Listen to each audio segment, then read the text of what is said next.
I think that allowing for the book being, after all, a parody, something like 1984 could actually happen. This is the direction the world is going in at the present time. In our world, there will be no emotions except fear, rage, triumph, and self-abasement. The sex instinct will be eradicated. We shall abolish the orgasm. There will be no loyalty except loyalty to the party. But always there will be the intoxication of power. Always, at every moment, there will be the thrill of victory, the sensation of trampling on an enemy who is helpless. If you want a picture of the future, imagine a boot stamping on a human face forever. The moral to be drawn from this dangerous nightmare situation is a simple one. Don't let it happen. It depends on you.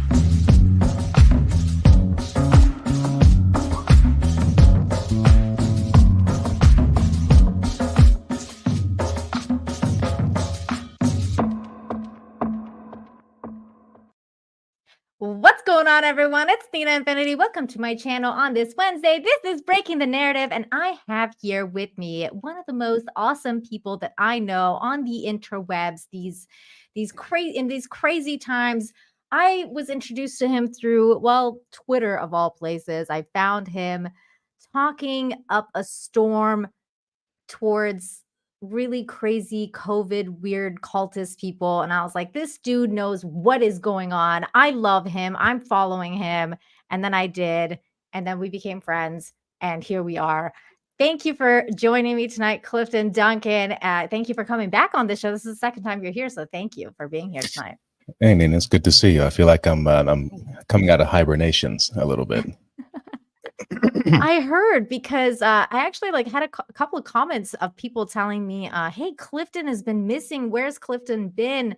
Can you ask him what's going on with his podcast? So what's going on with you recently? Yeah, I mean, not a whole lot. I kind of have taken a step back. I mean, I feel like I do have actually a few older episodes that I still need to upload, which are really interesting. And I'm starting to reach out again and find some new guests. I have a criteria. I gotta want to talk to them, for one. Yeah, that's good criteria. They have to be on theme as far as the podcast goes, for number two. And I feel like they have to provide some sort of they'll need to provide some sort of value for the audience. There has to be some kind of angle, something they can take away from it. So Sure.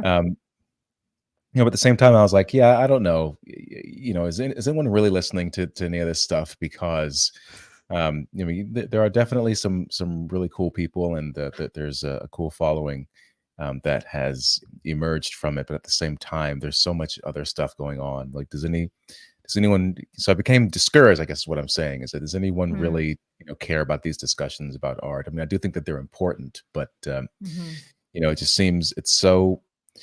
And I had someone say this to me, actually, who is sort of mired in the Washington DC game. She's like, you could just, if you didn't care about scruples, you could just go full on, Black conservative and Sell out. And yeah, you know what I mean, and just make money that way and grow your following, yada yada. But I just don't have any interest in that.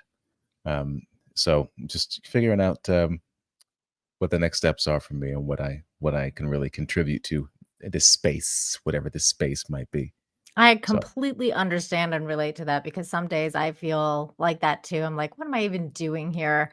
It can be a little difficult if you don't want to enter that negative space because I mean I've been doing this for about like 3-4 years now, and I get that division sells. I get that the idea that hate sells, and I try my best not to go that route because I feel like there's so much more to explore in understanding people rather than just dividing people.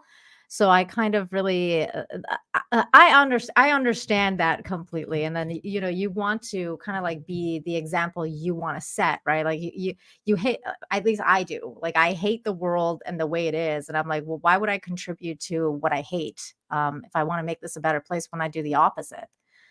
So I kind of really feel you when you well, talk about that. we were kind of this offline, but just like there was this trend of anti-creationist and anti-intelligent design kind of trend that swept through a while ago, at least through YouTube. Mhm. And then there was all the anti-feminist and anti-SJW stuff that kind of went through. And so now I wonder if, I was saying to you offline that some of that stuff to me seems kind of dated and, a little bit perhaps lacking in some nuance. But now I wonder if the whole sort of divisive woke or anti-woke stuff is really starting to wear people out. And Mhm. maybe, the next trend is people actually making stuff and doing stuff, which we see, people like Eric July are doing, which is really interesting. Other Mhm. people, I think that the spirit of, I think this is sort of relate to the strikes and everything happening in the entertainment industry. But, I think we're at the beginning, or, in the nascent phases of a great sort of, talking with his hand a lot is really disturbing. But of like a sort of, renaissance is coming. Yeah, it feels like that. I was just gonna say that renaissance, like it just feels like that, especially for creative people. Yeah. Uh, it definitely feels like that, and it's so funny that you bring that up because I was watching the Nerdrotic shout out, Gary, a Nerdrotic video about the writer's strike, and he gave you a shout out and your tweet about it. Did you see that? No, I didn't see that. What did Gary say? I'm gonna pull it up here because I wanted you to see two things from this video because we're gonna talk about a little bit about the writer's strike. I wanted to get your take on it because I know you're an actor, and well, mostly a stage actor, Broadway actor, but you've been in the industry, and I'm fascinated by what's going on. So I would really like to get your take on it. But Gary had this to say. I'm going to show you two parts, you guys, and this for you in the audience as well. I thought this was really incredible because so the video kind of goes into the strikes and everything like that, and then they put in a clip of something that happened on Friday Night Tights because they're just discussing the writer's strike, and then this happens. Collapse of an entire industry. There's way too many moving parts right now, too many greedy and it's collapsing the entire industry. What the hell was that? That was myself. Oh my God, it's collapsing the entire industry. Oh no! This is Hollywood, everybody. Higher power works in mysterious. So there was that, which I just think like God has a sense of humor, the universe, whatever you want to call it. I don't know if you're an atheist or not, but whatever you want to call the greater power, sometimes I feel like it definitely has a sense of humor. So there was that, and then at 1620, here it is. He also talks about you. Money that, quite frankly, is drying up in Hollywood. What are we plebs to do? Well, I agree with actor Clifton Duncan here on Twitter. The worst thing about the Hollywood shutdown is that the only entertainment we have is podcasts, YouTube, video games, books, music, family, and 100 years of superior television and film. Boom. I would also like to add that. Yeah, that is the crux here is what is to come? And I think that that's one of the biggest things is definitely the rise of the independent creator. Yeah, But at the I'm same so time, sassy. you are. But at the same time, I can't help but think about this other thing that Neon from the Clownfish TV, he tweeted out yesterday, like, what is your goal, especially if you're a content creator, like what is your goal about this space? So how to help this space, this creative space, the entertainment industry, and do we want to let it all burn and just throw it all out, or do we want and have like the phoenix kind of like rise from the ashes, or do we actually care and want to make it better for them to care and want to make it better and fix it? And I'm kind of stuck in the middle, Duncan, Clifton, because I'm at a I love movies and I want to see things improve, but of course I also love independent creation, so I think that there's room for both. But I'm wondering what you think of that. Yeah, I mean, I don't think that that machine is ever going to go away entirely. There's just too much money there. That there's too much expertise balled up there. It's I don't think it's going to go away, but I do think at the same time that we are seeing this really fascinating. I mean, I just wrapped a project. I can't talk too much about it, but to me, it's the first time in a long time I felt a little bit optimistic, at least as far as my chances for doing anything Oh. of worth in the future, just because um, I just wonder how relevant the sort of Hollywood machine, including the unions, is going to be in the future. Because I was at these studios, and at these particular studios that we were shooting this feature film at.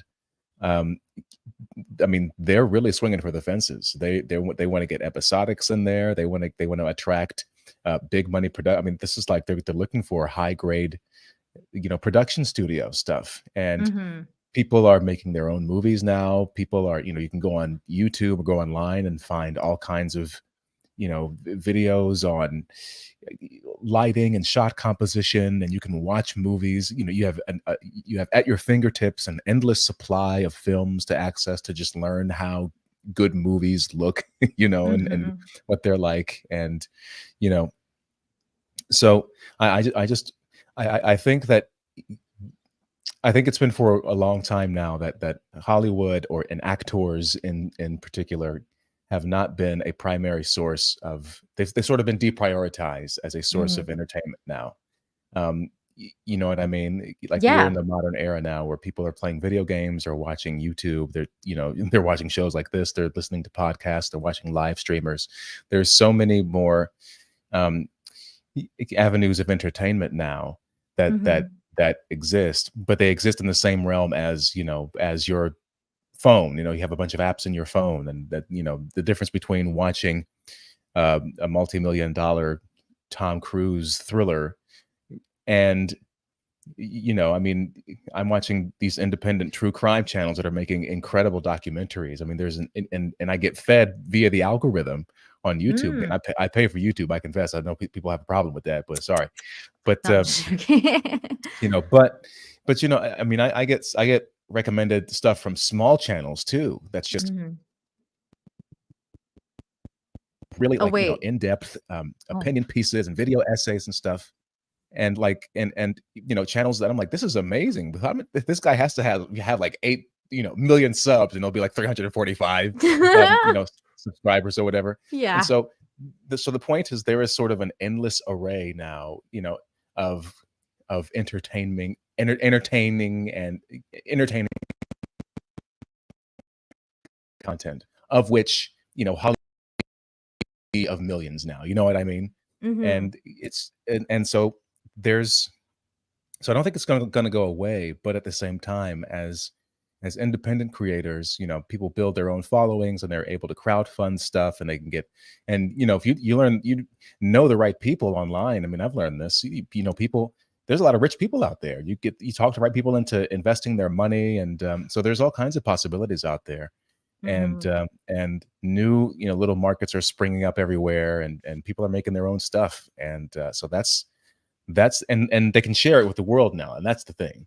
They don't need a distribution system per se. They can just put it online somewhere, and so Well, and it's interesting that's too. exciting. Yeah, that is exciting, and it's interesting too because a lot of even like actors have basically. Well, I mean, I'm sure you know because you are one of them, but the people who are kind of like the undesirables, like the people who have spoke out maybe or have put themselves in a place where the industry can't approve of the things that they say. For example, you have people like Russell Brand who's made a massive platform on YouTube and just, talking about his thoughts. And then, he just had Critical Drinker on and Critical Drinker is making a movie himself. And he crowdfunded that and he wants to get into making movies. And so you can see that this ball is definitely rolling, and it's definitely something that's going to take effect in this industry, whether the actors in Hollywood like it or not. I mean, the AI and the independent creator are definitely a beast that they're going to have to deal with. Now, I'm actually wondering, have you yourself read any of the proposals that the guild has been discussing? Do you find them reasonable, unreasonable? What are your thoughts on, why are they striking? What are your thoughts on that? Oh God, I have to confess, I haven't paid any attention to any of this stuff, and I have complete apathy. However, I mean, I will say that there is merit to the idea that of streaming technology and the payment of residuals. Back in the day, I mean, I still get residuals from stuff that I shot, years ago, Mhm. and they were far easier to keep track of when there were like three or four broadcast networks and then some cable Sure. stations. And Yeah. so, if when reruns of Seinfeld or The Cosby Show, or I mean, are we allowed to say Cosby anymore? Yeah. Or Fresh Prince, let's say. Yeah. Can we use like Fresh Prince Friends. anymore?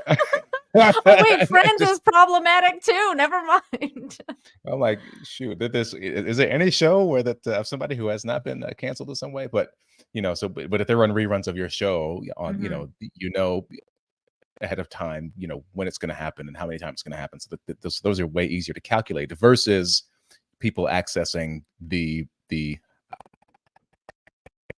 this word, but content or material at will via these streaming platforms. And how do you calculate that, and how do you compensate people for that? And I think that's a legitimate question and concern. And It's it's definitely just trying to update the old model, basically. I mean, yes, it's definitely a legitimate concern because this is the new world, right? This is the brave new world is AI and streaming and those kind of things, and it's definitely something that I understand why the actors would want to do. But most of the stuff I feel like can be solved on an individual basis, like based on your contract and based on who you are and how much you get or you make depending on the caliber actor that you are. I mean, not everybody's the same. That's we know that. But I mean, in this industry and in this day and age, I think equity goes a lot more. If I'm not mistaken, and this is that's why this video today really interested me from what's her name, Rachel Zegler. She's supposed to be the new Snow White, and then this was circulating today on Twitter. If I'm going to stand there 18 hours in a dress of an iconic Disney princess, I deserve to be paid for every hour that it is streamed online. If I'm going to stand there 18 hours. So she wants to get paid for every hour that it is streamed online because she spent 18 hours a day, like in this hideous dress, which, by the way, I mean, my God, what has Disney done to this girl? Terrible costume design.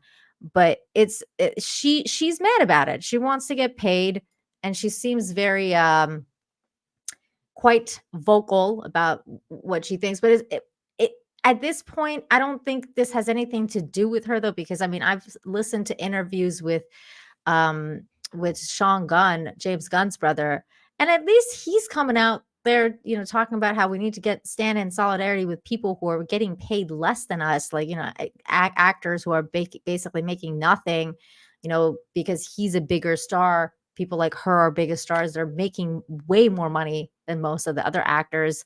And so they're saying, like, that the industry, and I have no love for Disney, like, no love lost here for Disney, but of course, Disney, of all people, of all companies, is going to not pay their actors enough. That is not news. Everyone knows that Disney, like, skimps on basically everything, flat out steals people's art.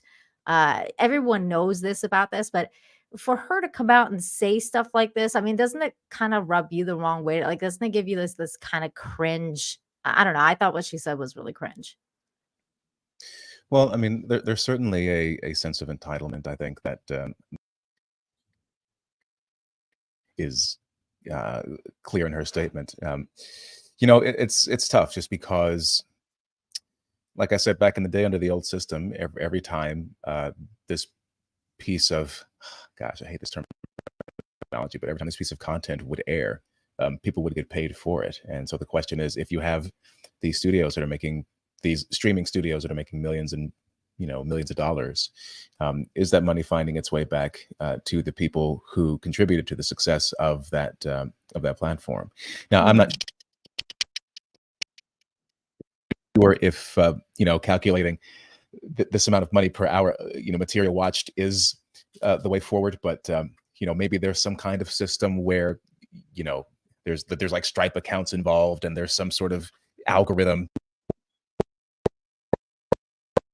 worked out where people can get a certain number of points per episode, or something can be worked out. But it's a tricky situation, and I don't know how they solve that. And then you mentioned AI. That's an entirely different a horse of a different color. How's it going to impact the industry? I mean, it's funny. I shot a documentary a few years ago, and there's this guy. This was like sort of when the NFT phenomenon and craze was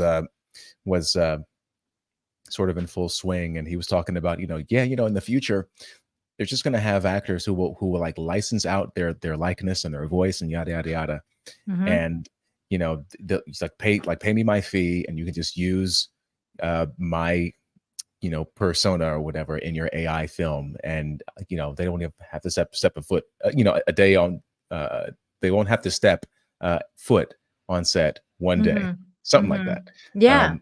And so, with the rapid advancement of AI and what that means, and its aid in writing, and completely AI generated films and videos and movies are on the horizon. Again, it's a lot of we're living in interesting times. I do wonder if it'll cause a sort of renaissance, again, that word, in live performance, because I do think that the more digitized we become, the more sort of artificial everything becomes, the more there's going to be a demand for something that's human and authentic and sort of visceral. So if you're skilled at live performance, now might be the time to begin building up your own following, and and doing your own tours or something. I don't know. It seems like the entertainment, the whole entertainment landscape, art and entertainment landscape, is just changing, and it's becoming sort of decentralized and more democratized in that way. And we'll see what happens. It's a really interesting thing that you bring up with regards to like live performances, because I mean, it's there's a thirst out there for realistic content in a sense, because I mean, they tried to give it to us with reality TV, but it didn't quite work because it all ends up being fake anyway. But like realistically though, because we've been seeing this kind of trend towards more CGI, more fake, just like fake everything. Everything's green screen, CGI, all of that stuff. And in movies even, then you have stuff that comes out that are like, let's say Mission Impossible with Tom Cruise, that he does all his own stunts. There's this kind of like thirst for realistic things and realistic movies versus like taping something on a green screen and then just being like, oh, look at this new Marvel movie. It's all green screen. It's all animated. And people are barely even in it. So I think you're right in that sense. And I can't even remember the last time I went to a play, but I definitely would love to go to more often because because of what you said, because I'm sick and tired of watching CGI on the screen all the time. It's always fake. And it's brought back this appreciation of classic films, classic just everything that has to do with not CGI, not AI, the opposite of that. And you also brought up, what's next for AI. Well, this is the stuff that they're talking about during the strikes, and some of them, this article goes into voice actors decry AI at Comic-Con panel with SAG AFTRA's Duncan, Crabtree, Ireland. We've lost control over what our voices could say, because basically what they say, to like a lowdown of it, is that they're taking their voices, and the actors feel powerless on what's going to happen with their voices, and they feel like they should be paid for what the companies end up doing with their voices, depending on what project. And then they're scared that their voices are going to be used for basically nefarious purposes, like inappropriate things, and because they no longer have control of it. So then they're kind of concerned about where this road could lead. And I think these are very genuine concerns if you're a voice actor. Mind you, now the voice actors were also talking about just doing voice acting based on the race and the character and the complexion of what they're drawn as. So everybody has kind of like a ridiculous opinion when it comes to voice acting on some level, but also very great concerns as well. And I can't. Have you ever done any voice acting? No, I mean, I've auditioned for stuff, but never done any voice acting. But it's again, it's interesting, isn't it? I mean, the entire landscape is changing, and I think people have to understand that when you're talking about any sort of job in the entertainment field, I mean, you're going to be very protective of whatever that source of income is, because you don't know what the source of the next one might be. You don't know if your current source is going to end, whatever show you're doing might get canceled. You don't know what the next job is going to be, and it's a pretty sweet gig. There's a phrase, there's a phrase, nice work if you can get it. And so if you're already in a situation where unemployment is the rule and not the exception, I mean, that's pretty much the entertainment industry, in a nutshell. And then you have the prospect of this technology replacing you, and I mean, that can be very disconcerting. And it's, again, how do you navigate that challenge? And It's again, really it's interesting, isn't it? Because it kind of reminds me of kind of like the Industrial Revolution, when the industry took over, when the Industrial Revolution took over, or even before that, when with the invention of the camera, how painters were like, oh, these things that can take your image, they're going to put us out of business. All these painters kind of went out of business based on the technology that came to be, and so on and so forth. I mean, it's not that there's no more demand for painters, it's just things changed and it became a lot less. And it's just, I think that this is kind of like the same thing. It's progress, and sometimes progress can be really scary, and sometimes progress can be really terrible, and it makes you think like you're being set backwards. You're going backwards rather than forward. So I don't know if this is going to all end up in a good place or not, but it definitely feels like something is about to change. And I don't know if that's for the better or not, but it feels like that. The advancement of technology doesn't mean that we don't still enjoy great paintings. I mean, I spend so much time on Twitter just liking a bunch of Monet paintings all the time, Renoir, Manet. So there's, as things sort of, quote unquote, progress, it doesn't take away from the greatness of what came before, and we can still enjoy what came before. But so I think the focus should be and Chuck Dixon said this when I spoke to him. He said AI is probably going to replace a bunch of mediocre people, and they should be worried. But people who are extraordinary, people need to be focusing on creating the most, off the wall, out there stuff that they can, that's good that they can possibly put out, because that's what's going to keep them fresh and not necessarily ahead of the game, but or at least in the game. And I still believe in human ingenuity and creativity and imagination, and I do too. I mean, like yeah. AI is kind of stupid right now. It's nowhere near ready to take over completely when it comes to us. I mean, Gary actually had a great example in that same video I showed you about. he had a chat GPT come up with his text, and he read it out loud. Like, this is what chat GPT came up with when I asked it to like write a script for my video here, and he read it, and it was so bad.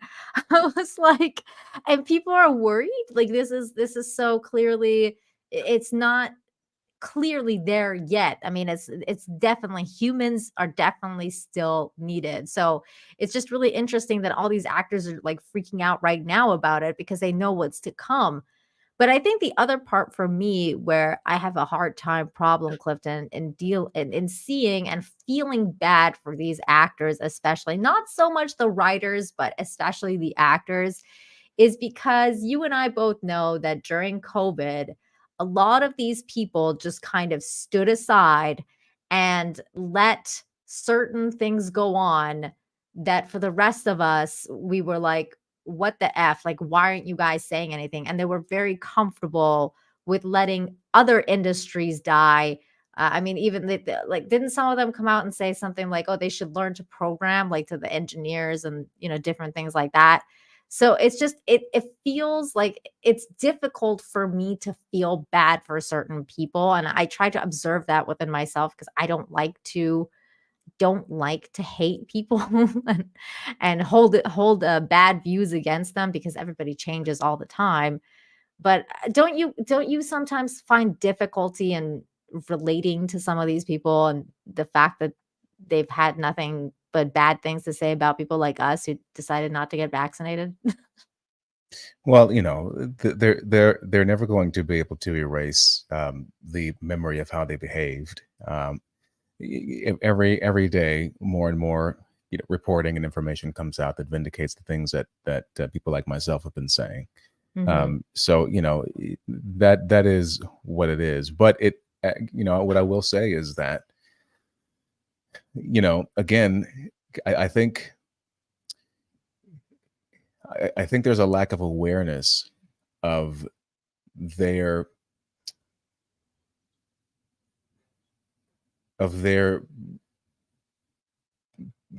place in terms of importance on people's, like, in terms of people's entertainment consumption palette, I guess you could say. You know what I mean? Like, there's like movies is just one other thing, and it's an industry now where we have more access to these people, to these stars, so to speak.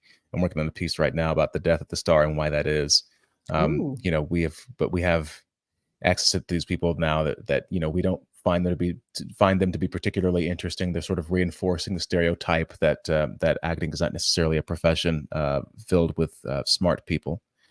And I think especially over the past few years, and really since 2015 at least, there's just been this steady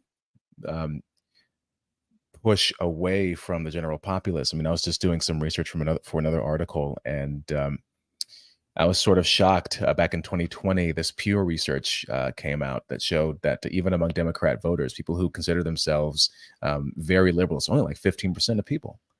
People who call themselves liberals, like 32%, I think it was. And then, but people who call themselves moderates, 38%. This is among Democrat voters. People who call themselves conservative, something like 11%. So I think that you're talking about an industry, and you mentioned you wanted to go to the local playhouse earlier on. I mean, right now there's a crisis in American theater, which I'm also writing about. Which I mean, it's collapsing right now. Houses are closing. Big theaters, which have multi-million-dollar budgets, are truncating their seasons altogether. They're doing fewer shows, and sad. everyone is like, oh, God, what's happening? And part of the issue is how they responded to the pandemic. Mm. And I think the point that I'm getting at is the same thing, referring back to your question, is that, I think people still see what happened. I got so many messages from people who were like, I will never patronize any of these places ever again because of the way that they behaved during this time. And, so I think there's sort of a sour taste in a lot of people's mouths. And the sort of side effect or the byproduct is that, I don't think people really are all that bothered that there's nothing being shot, nothing being made. You know what I mean? I think people are sort of, they're finding other things to do. And they're finding that they sort of with theater, they're finding that they can live without, whatever Hollywood has been doing. And again, there's other people who are making their own stuff now. So there's just going to be an endless array of things to watch anyway. So what does it matter if Hollywood goes on strike? Do you know what I'm saying? Yeah, of course. Yeah. So it's a whole new ball game right now. It's almost And, really exciting because it's like yeah. there's all these different things coming out. There's all these different people doing different things, and it's kind of like, oh my God, like where's this gonna go? And hearing you speak of it, it kind of even makes me a little bit excited even more. Mind you, I mean, like I said, I love movies, so I think I'm gonna be maybe just a little bit like, just, oh my God, where's the next movie? Like, why is it like I heard Dune 2 is being delayed, and I'm like, no, like why?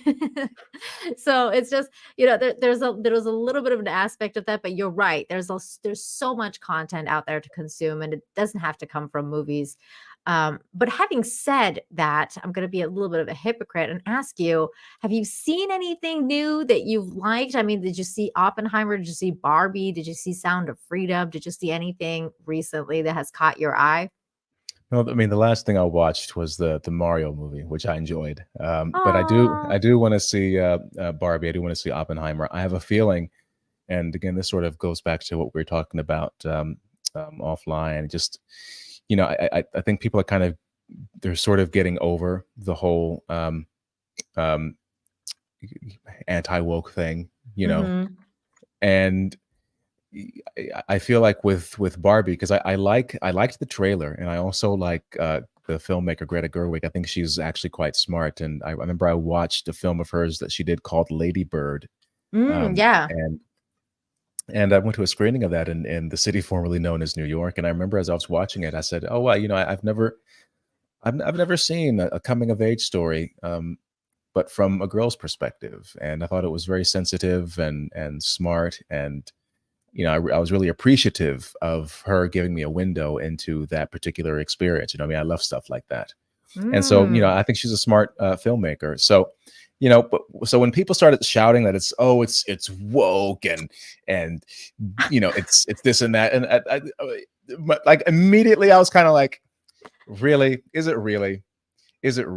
And then when Cameron Pasha, he gave his 2 cents, and it made me want to see the movie even more, because he was like, guys, no, Cameron's a smart guy. So, and I was like, I just wonder if people are sort of, one thing I do like though is that people are talking about, they're having normal conversations about movies in a way. Like there's like, okay, well, Barbie and Oppenheimer right now, like these are the two big event films, and why isn't Mission Impossible performing as well as we thought it would? Like people are talking about the movies like it's a normal movie season.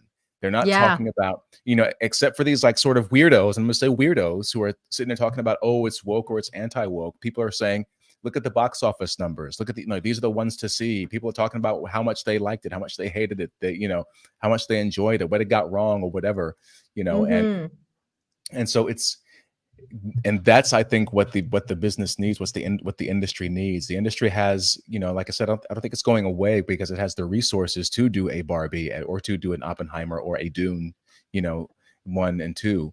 So, that's going to be there. The more that it becomes about the movies, like it used to be, then the better it's going to be for everyone. I think that will only help, in a way, the burgeoning indie film. I reached out to Chris Gore recently. I'm going to talk with him soon about it, because based on my experience, and this is what I was alluding to before, before we got online, is that I think there's just a huge indie movement that's gonna burst out, and people are just gonna be doing their own stuff. And I think a lot of it, a lot of it will probably be shitty, but at the same time, there's going to be some really, really good stuff to watch. And, so I think it's going to be I'm choosing to think it's going to be a good time for movies and cinema going forward. It's just that the model that we're used to is just going to have to change. You're right about that, and I'm surprised that you haven't watched Barbie already because of the discourse that's going on. I have to say I was one of the people who was kind of like, I went in thinking like, oh my god, this is gonna be a complete trash fire, because people were saying this is an anti-mother message, it's completely woke, it's like you were just hearing the craziest things about this movie. So I went in there thinking it's going to be the worst, and I came out being like, kind of enjoyed this movie. And then like the people in my chat kind of went crazy because I was like, I just didn't see the anti-motherhood message. I saw it kind of like the opposite. And at first I didn't know what the movie wanted to be, but the more I talked to other people, the more I came to realize that I think it was actually an anti-woke movie satire. So I think it's like it was trying to be a satire is what I think, but I would be really interested to know what you think of it when you watch it, because I know you don't do movie reviews, but I hope that you at least do like a string of tweets or something so that I can be like, oh, this is what Clifton thought of it, because I really want to know what you think of it. Yeah, I mean, I do want to see it, and again, but this is another reason why I kind of have tried to step back a little bit. I mean, I still poke the bear every once in a while, but you just feel people becoming radicalized on quote unquote both sides, and that's sort of what I mean. Where it's like I was doing a show. This is a few years ago. I had my friend who's a more conservative leaning lady, and I was talking about this show off Broadway I was doing called Carmen Jones. Now, and for those who don't know, the famous opera Carmen, if you don't know the film, the opera, you definitely know music from it. So back in the 1940s, Oscar Hammerstein, musical theater fame, adapted the story of Carmen, and he said it, he basically made the cast all black, set in the Black South. And so this is back when such a thing was actually daring and subversive. I mean, it's 1945, for God's sakes. It's Jim Crow America. Mhm. And so, it was a progressive thing to do in that context. But when I told my friend about it, she reflexively said, oh God, like, have they race swapped everything now? I was like, no, actually, it's a little rough around the edges, but it's an attempt to take this familiar story and adapt it, with these different characters and different culture, and see what happens. I mean, it keeps the same music, but it tries to translate it, so to speak, into this different cultural idiom or whatever. And so I had to explain to her, because her guard was already up, like, oh, it's some more woke shit, isn't it? And so people are already they're hypersensitized to this kind of stuff. And I think They are. it's backfiring. I think it's making people more cynical, unfortunately, and I think it's just kind of backfiring on, speaking selfishly, it's backfiring on the actors themselves, especially people actors of color and minorities and women. Oh my God. Yeah, I mean, that's so true. And another example I can make for you is I actually saw another movie recently that I thought was amazing. I thought it was really, really good. And it's with Jamie Foxx. It's Jamie Foxx's new movie, and John Boyega, and the girl, I forget her name. But the girl, she's the black girl in the new Marvel movie. She's plays Monica Rambeau. And she's in it as well. It's called They Clone Tyrone, and it's on Netflix. And it's really good, and it's got a really interesting message that most people might think that it's kind of like towards the African American experience, and it might be like it's kind of supposed to be like a message like that.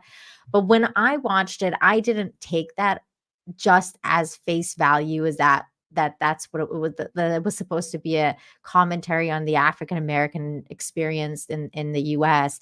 I kind of saw it as a human experience that we're all kind of going through, especially the right now in this current time, and having these feelings of being completely powerless against kind of like the beast, or what we perceive to be, whether it's, big pharma or the government, or, all these different big giant entities kind of like messing with our lives. And it was a really, really interesting and fascinating movie. And I bet you a lot of people, if they watch that movie, would call it woke, and and say things like that about it. But that's not how I saw it at all. And that's a movie that I can also recommend to you, Clifton, if you want something good and makes you think. That was a good one. It also went hand in hand with the marketing too, because right after Jamie Foxx came out, because he went through that whole thing where he almost died, and a lot of people think that he was cloned. So he put like a video out online saying, like, I wasn't cloned, guys. Like, I'm here and I'm not blind and everything like that. And then, like, literally a couple days after, this movie dropped, and I was like, that's freaking genius marketing on his part. But it was really good. It was really good. So I recommend you watch it. It's on Netflix. Cool. Have you heard of it at all? No, not at all. I mean, I stopped paying attention to a lot of that stuff because of everything else, Yeah. Yeah, I understand, like, your experience.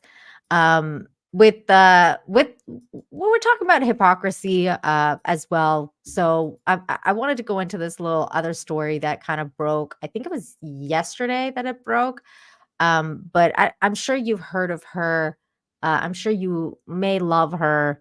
Well, I do, because she gives me a lot of content.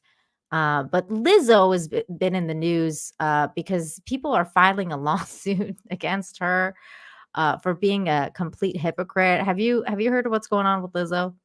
No, what's going on? Okay, so Lizzo is being sued because the singer at the center of more allegations after banana sex act accusations, as director Sophia Nahli Allison says abuse of power forced her to quit, and another dancer speaks out. So three of her dancers have filed a lawsuit against Lizzo, adding on her Instagram story that this was very much my experience in my time working with the rapper. There's a picture of that tweet here, or that Instagram thing here. This is another lady just basically saying that I worked with her and this was my experience, that she's abusive and she's a terrible person. She also gave a big shout out to dancers and bringing Lizzo's behavior to light, while director Sophia Nahili Allison added that she walked away from directing a documentary about her. And basically she's being sued for taking a bunch of girls in her that worked with her to the red light district in the Netherlands. And apparently they went to one of those I guess like one of those bars where the ladies put the bananas in their hoo-has and then do things with it, and then she made them eat the banana. So they're like, they're filing. I know your face. That was my face too. I was like, what the? Oh, and apparently she body shamed them, which is really weird because Lizzo is a giant. So for her to be like, body shaming girls she works with is kind of like just unbelievable by itself. But so like when I was doing research about what was going on, and I came across this other article where there was this video of Lizzo talking about the banana thing. And this is what she says. Says Lizzo expressed interest in banana sex shows years before the allegations. I need my potassium. And this is what she said. Where you eat the banana out the which one is that? This is a banana bar. That's the banana bar? Yeah, and they have the banana in the coochie? And ping pong balls. And you have to go. Yes. And that's what I want to do. Then you have to eat it. I need my potassium, if you know what I'm saying. My potassium. Oh my God. So she did that. So she took a bunch of girls and she made them do that. And so now they're suing her. What are your thoughts on this lawsuit? I'm kind of stuck on this image of these banana stuffed whores. I know. and Amsterdam. Like what a specific skill set to have. Very specific. What a niche. What a niche that is. And What do you do? Oh, I'm great at cowgirl. What about you? Well, I have magic hands. What about you? My pussy eats bananas and distributes them kindly. Like, what? Oh my God, you're killing me. Yep, I'm an expert. I a get skill paid for set. that. I'm sure they probably. I mean, can you do that on OnlyFans? I guess they could. Banana fans. I don't know. Well, you Like, tell me, Nina. You tell me. I don't know. I don't know. I don't have an OnlyFans. Hell, I'd be way richer if I did.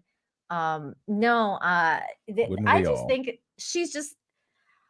I just think she's just such an unpleasant person. Like from all the different things I've heard her say. I mean, this is before the lawsuits. From all the different things about her saying that white people shouldn't listen to her music, to saying that she's the standard of beauty, and to her saying all the different things she said. So many things that I'm kind of forgot. I'm sure I'm forgetting different really stupid things that she said.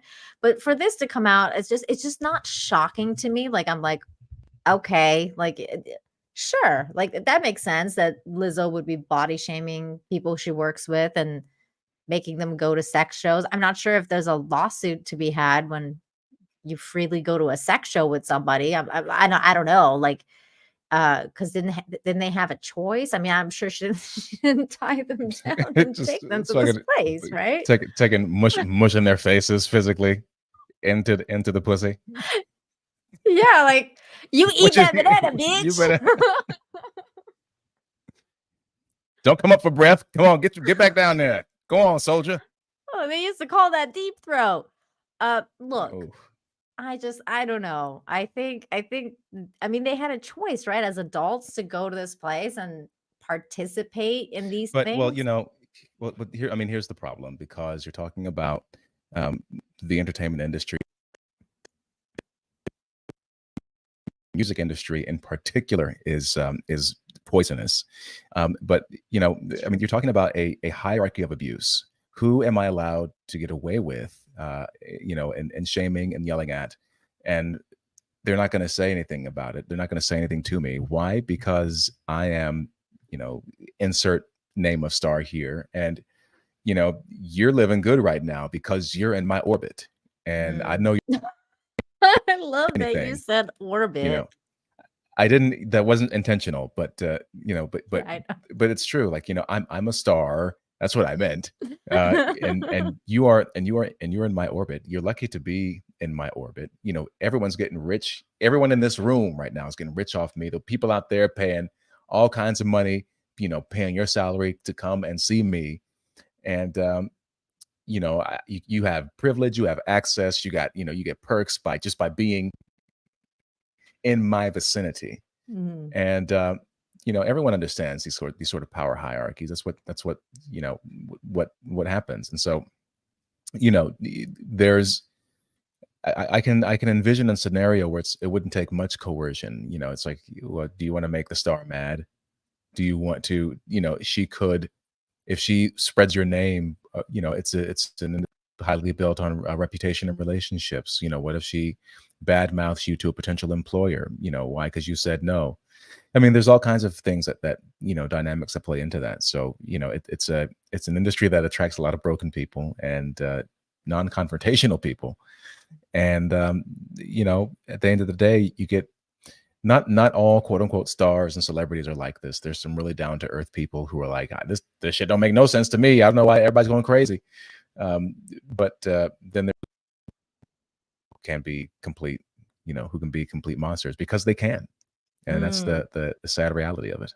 Yeah, it kind of reminds me of the whole thing with Kevin Spacey too, because I don't know if you heard, but like I guess he was found not guilty of doing the funny business that he was accused of doing, and it just recently came out that he was found not guilty.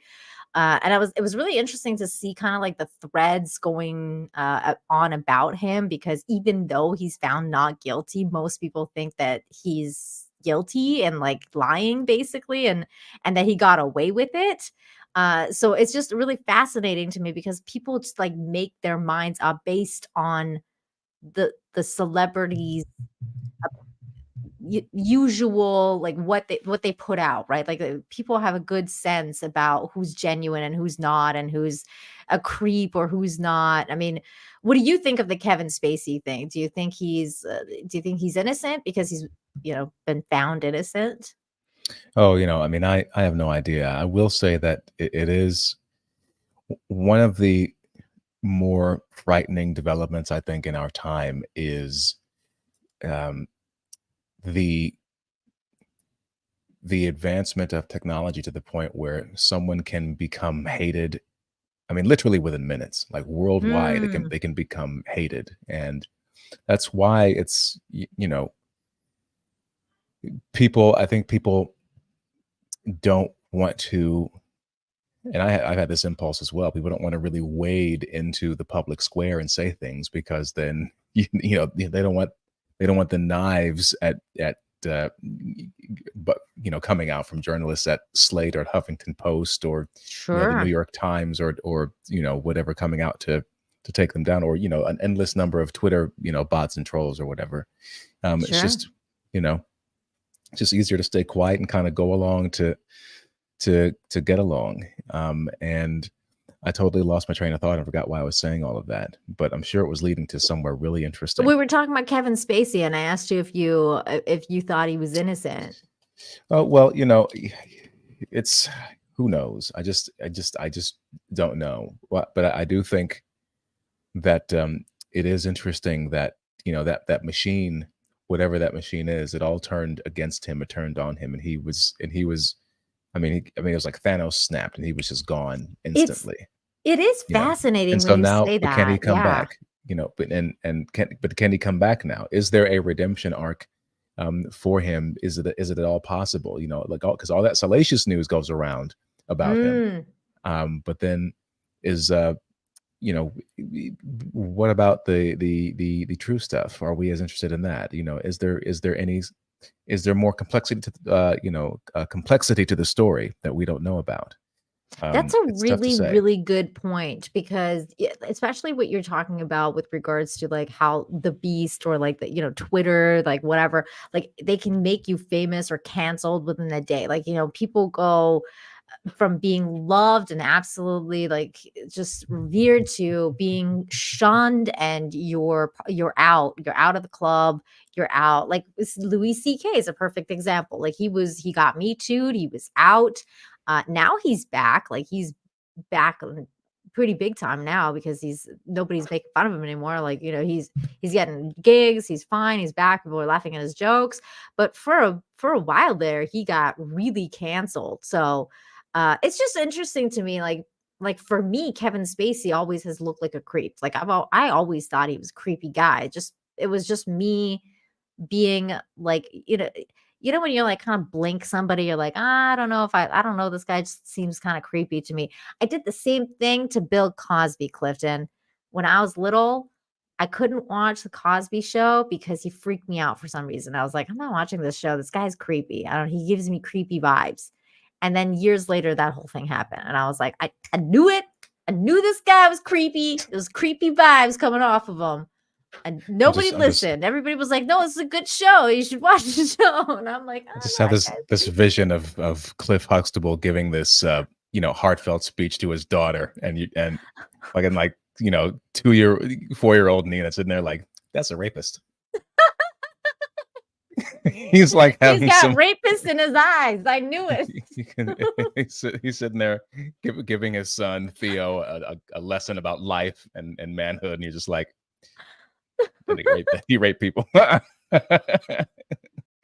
had that twinkle, that everyone else is just like, everyone else is like, oh my God, what a heartwarming and loving, generous moment, and just of warmth and just compassion and familial paternal love. And Nina's just like, he be raping people. I know it. He had that twinkle, when like in the old, he is a raping rapist. You remember the old school cartoons when like the evil people like would go like behind the scene, and then there would be like this twinkle, like, and it would be like in their eyes, it would be just like this little thing, like this little star, this little twinkle, like, oh, they got a plan. they know something's happening. He had that. He had that twinkle. He had that evil twinkle in his eyes. Like when the scene's shutting down, he's raping people behind the scenes. That's what was going on. Now with Kevin Spacey, I didn't have the same type of feeling, but he always did kind of creep me out though. But I couldn't tell if it was because I watched Seven and I thought that movie, like he was so good in that movie that I was like, maybe I'm just seeing like Kevin Spacey, the psychopath, because he just played that so well. Or did he play that so well because that's who he is and he just played himself? See, you don't know. You don't know if he's method acting or not. Well, we can never know for sure, but I just think it is interesting that that he was found not guilty, and we have to see where it goes from here. Something else that makes me think about is whatever happened to this guy named Jonathan Majors. Remember him? Yes. I mean, it's sort of interesting to watch this kind of stuff happen because, I mean, I think about the Johnny Depp and Amber Heard fiasco as well and how that all played out. And people were coming to Depp's defense. Nobody seems to want to come to Major's defense. So people came out and no one came out to Spacey's defense either, from what I recall. So it's because of the movies he picked. It's Seven and that other thing, The House of Cards. Like he played psychopaths. So people were like, maybe this dude's a freaking psycho. Like, who knows? But it's interesting that you bring up Jonathan Majors, though, because I did look up. It's pretty hush-hush because it wasn't like in the news the way it was. But basically, they're saying they're pretty much dropping all charges because they found out that the girl lied. And that he's like basically gonna sue her, like it's like this whole thing, like that she lied about it, and they know now, and they've dropped the charges and everything, and like he's basically like she did lie about it, so that's why he's kept his job as Marvel in Marvel, and he's in Loki season 2 now, but you're not hearing a thing about it. Like it's interesting because you're not hearing it from the media at all. Like I found it like obscurely. While I'm doing research for my work, that's how I came across it. And I was like, whoa, like this thing, why isn't anybody talking about this? It was an interesting thing that you brought up as well.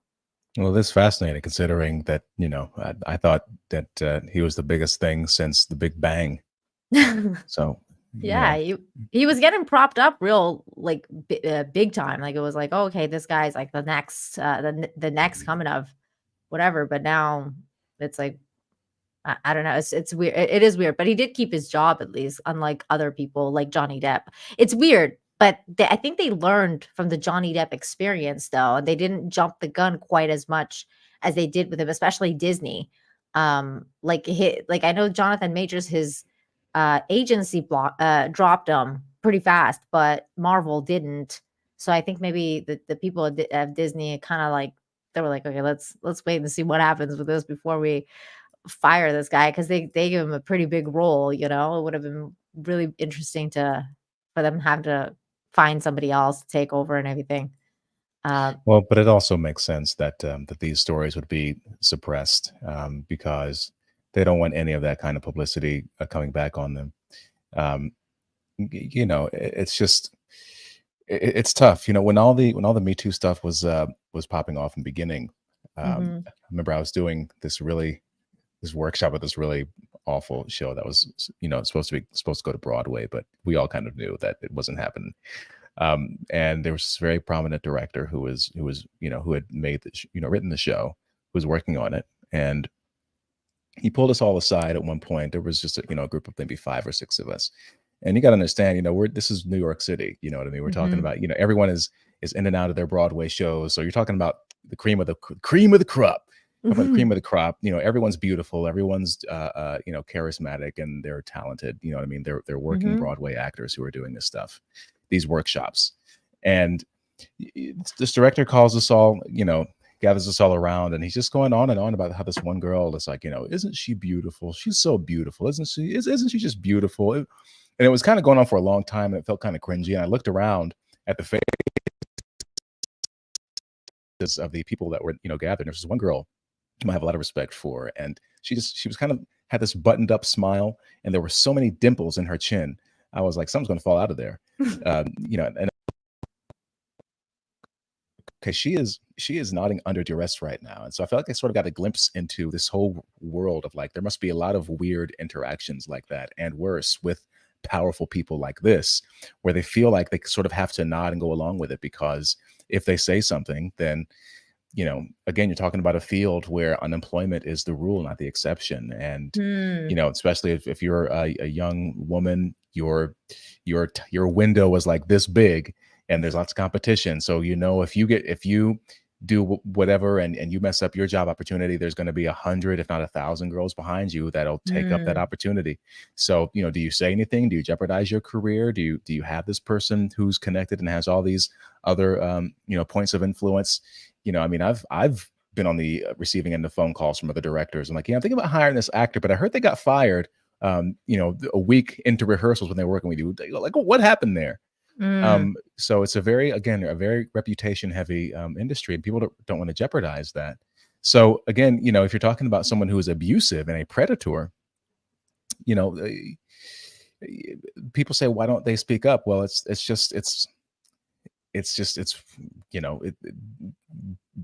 there's consequences if you do. So there's a point to it, but at the same time, something that could have been a positive development, and that could have ousted the real monsters that there are. Because like I said before, there's a hierarchy of abuse. Who can you get away with abusing? And again, there's a bunch of young and naive people who are desperate to be in show business. You know what I mean? Sure. And people take advantage of that. But then you have these cases where someone has some sort of agenda and some kind of axe to grind, and they make these accusations to destroy somebody, and it completely erodes any of the positives from the good intentions of the other movement. It's really a shame. And that's what Amber Heard did, right? Like, and that's what a lot of people kind of responded to, was that the idea that she took away from so many victims, because victims of actual abuse get hurt with people coming out with fake bullshit like this. And that's always really bad when stuff like that happens. I mean, in the case of Lizzo, I feel like you have definitely a point with regards to her, well, quote unquote, orbit. I love that, but you're right, because she is famous, and she is a strong, Black, beautiful, person that's out there, and she is fierce, and she has pull. And I don't mean just her gravity. Look, I mean, she's a force to be reckoned with. She's super famous right now.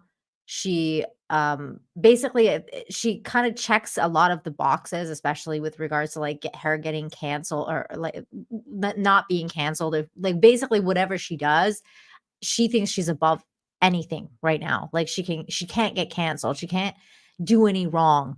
So it just makes sense to me that she would be behaving badly towards these women or whoever she's working with, because she thinks she's above it. She thinks that there's no one's going to come after her because she's this Black, very overweight person. And if anyone has anything to say about it, they're either racist or they're fat phobic or whatever. There's so many different things that you could label anyone that criticize her.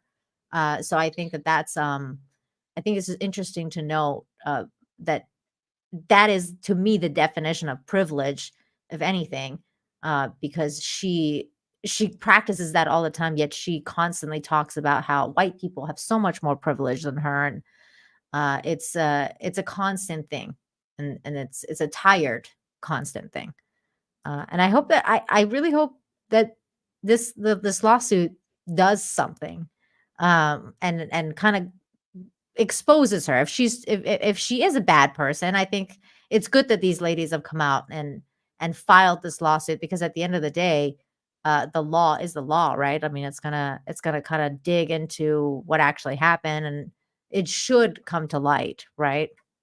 I mean, we pray. And also, also in my experience, I've found that people work with people that they want to work with, and even though there's I'm talking about like show business or in the entertainment industry. I think about acting in particular, but there's a lot of people who want to do it, and they kind of they want to get their foot in the door or whatever. But once you get into the circle of like working professionals, it's actually quite a small club. You end up seeing all the same people, getting all the same jobs, showing up at all the same auditions and everything. You just that there's just a you get into that sort of small rarefied air. And I've been around a long time, and you see people come and go, and they pop off, and they get heat. They're hot for a bit, and then they fade away. And what I've learned is that the people who are serious about the work, they might be difficult, to deal with, but it's always about making the project better. Even if they can be a handful, people are willing to work with that, especially if the product is great. But people who are just difficult just to be difficult, and they're abusive and don't bring anything to the table, there's always a shelf life for those people. As weird and crazy and messed up as show business is, there is a weird kind of karmic justice where people sort of get phased out, and they don't last over time. Now is that kind of like the exceptions to that, 15 minutes of fame thing that they talk about? Like, you get your 15 minutes of fame, and then it's just kind of like, and then you're over? Or is that more like, I don't know, but I get what you're talking about though, because is it more like the higher they rise, the greater the fall kind of thing? Like, and there's that aspect to it, I'm sure, like to some extent, because people like to see giant celebrities kind of like drop and like fail. Like, there's something to that. Depends on who the celebrity is. I mean, I don't think people are out there rooting for Keanu Reeves to, sure, yeah, stop and fail. Yeah. But Lizzo, I mean, I think everybody's kind of like, that bitch, I knew it, that bitch, like, because she's so annoying. She's so annoying. Well, this all is, the time.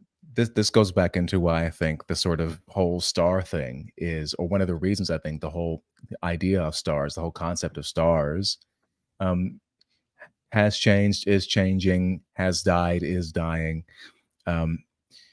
Again, sure, because I mean, I do think Lizzo is a genuinely skilled musician, and I do too. It's a shame that we're not just talking about that, that aspect of her. Because remember, I mean, Missy Elliott, shout out to Virginia, Missy Elliott, big girl, Queen Latifah, big girl, but no one was ever talking about, they were never warriors for, the big girls. I mean, Missy would reference it sometimes, but she just put out, what she did? She put out great music every single time.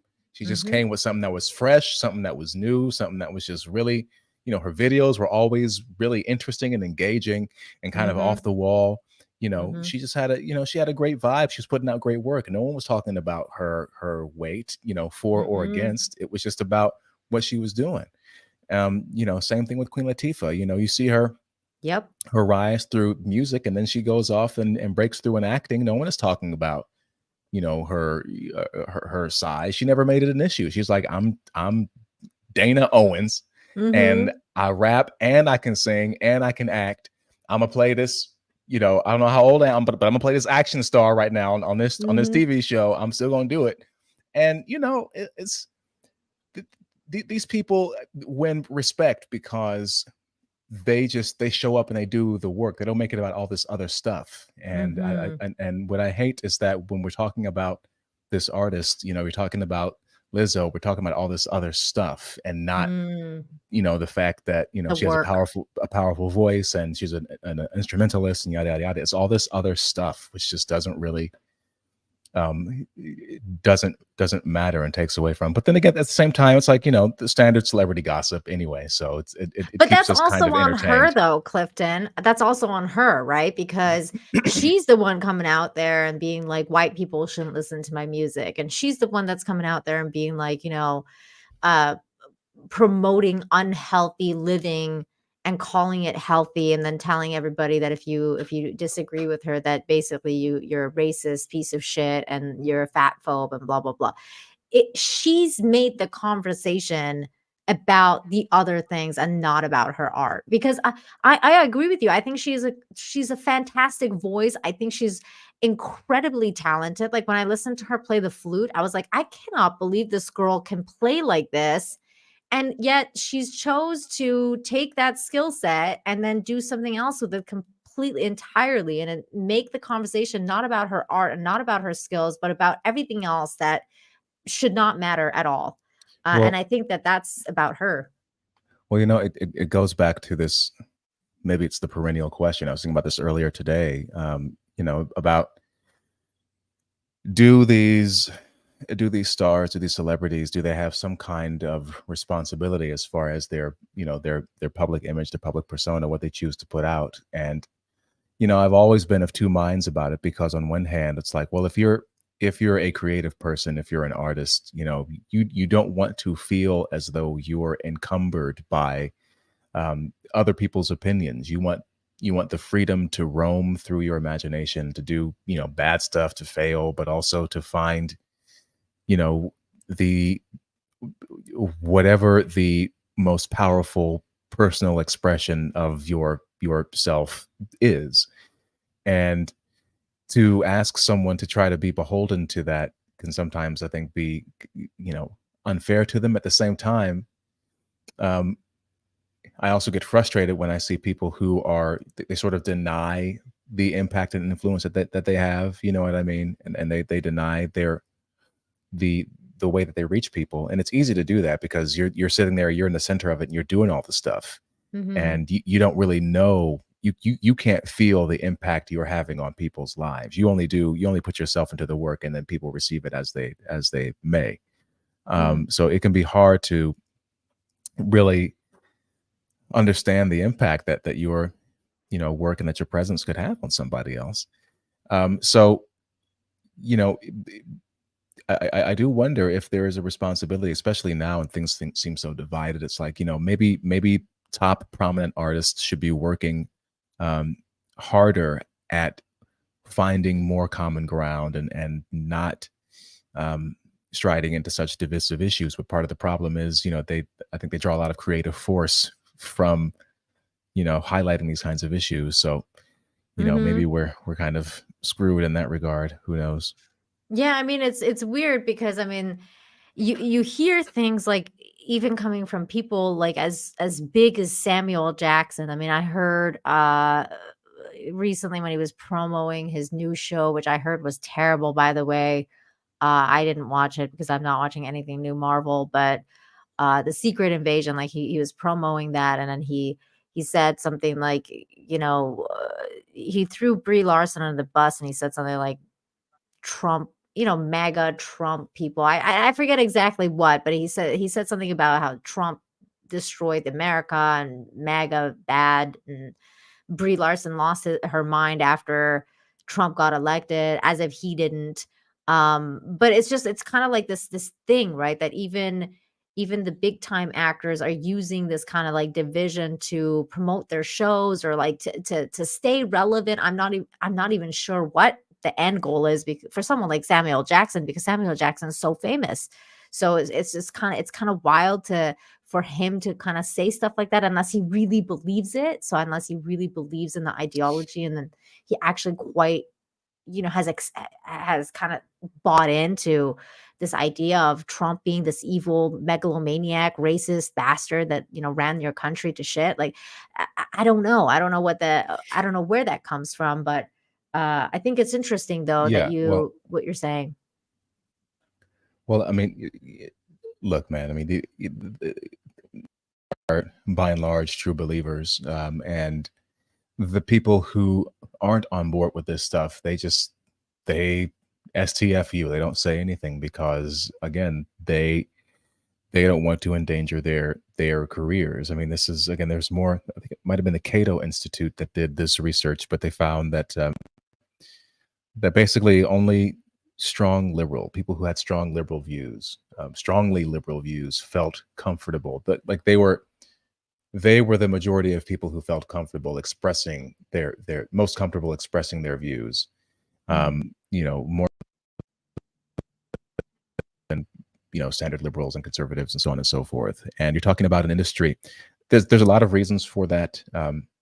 It's an industry that's going to skew left wing anyway, I think, for a lot of reasons.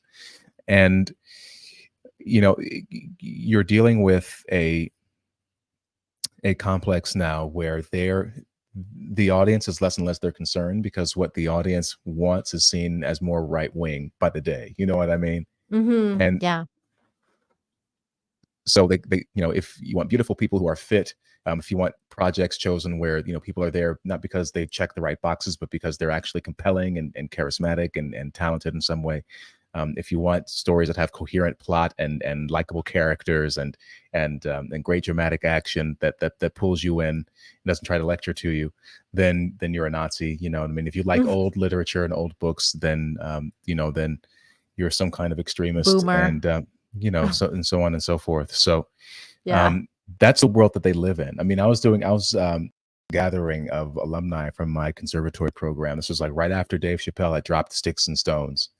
And this is when I learned, because back in the day it was like, the Christian right or whatever, the Christian conservatives were the ones like who were kind of uncool and trying to kind of, censor everything and just, kind of sucking the fun out of everything. And I'm sitting there at this gathering of a bunch of Black artists, Now, back in the day, so to speak, Dave Chappelle, when the Chappelle Show was on, I mean, he was like, he was a legend. And then he walked away from all that money, which, it made it even more of a legend. It was like everyone was falling over themselves, talking about how Dave Chappelle was the greatest of all time. And then he releases Sticks and Stones. Then he releases Sticks and Stones. And now all of a sudden, these people are sitting there like, man, I don't know. He was kind of like punching down, and just the way that he was saying certain words in his language, and just he didn't have to say it like that, man. He had to say that. Just the way that he put it, it's just. And I said to myself, holy shit, man! Like these people are not cool anymore. Like they're not cool. They're just not cool. In the same way that these sort of like stodgy, stuffy, I hate to use these broad labels, but these sort of stuffy, conservative fuddy-duddies. Yeah, are kind of square. Like these are those people now. Like really, Dave Chappelle is like, I just don't. You're tone policing Dave Chappelle. You're tone policing Ricky Gervais. Like right. And meanwhile, regular people. Me and one of the white guys, I was like, "Yo, that shit was hilarious. That was one of the funniest things I've seen in a long time." And because they didn't understand that he was that part of that special, it was so ironic, right? Because he was making that special in part to smack people like these people upside the head and saying, "You're the problem. You're so, you're so uptight. You're so soft, uptight. You're so sensitive about this stuff, and you're killing creativity. You're killing comedy. You're killing." And what's happening with the theater right now, I think, is a reflection of that, where you have literally theaters that are just shuttering seasons and or houses closing entirely. And why? They've actually managed to alienate even their own liberal audience. It's gotten so intense now. And they're like, why is no one coming back? It's post-pandemic recovery. It's a crisis. Everyone else is dealing with it. I'm like, well, no, but the NBA isn't. The NFL, I mean, their ratings are declining, but their live attendance, they're like breaking. The UFC, they're doing just fine. They keep growing in popularity and profitability. So people are going to see live performances, but they're not going to see opera. They're not going to see theater. And part of the reason is that they're not making stuff people actually want to watch. And it's we see the same kind of things happening in Hollywood as well. I mean, an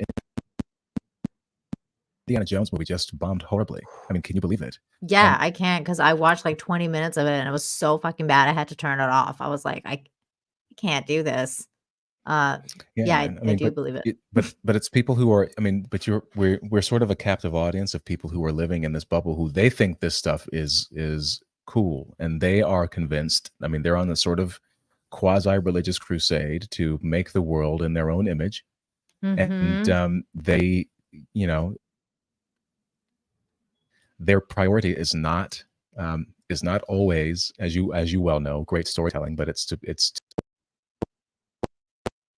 social engineering, and I think people are just sort of they're tired of it, and but they don't know that but people who are in the machine and the beast, they don't know that because everyone around them is saying the same stuff, and everyone who disagrees is afraid to say anything. So, you know, and no one's going to say anything because, again, if you're in Samuel L. Jackson's orbit, or if you're, I mean, look, it's nice to be working in Hollywood and making, you know, 6 figures a week, 5 figures a week, you know, not sitting behind a desk, and you get to travel the world and you meet all these new people. You get, you know, you get treated well at restaurants and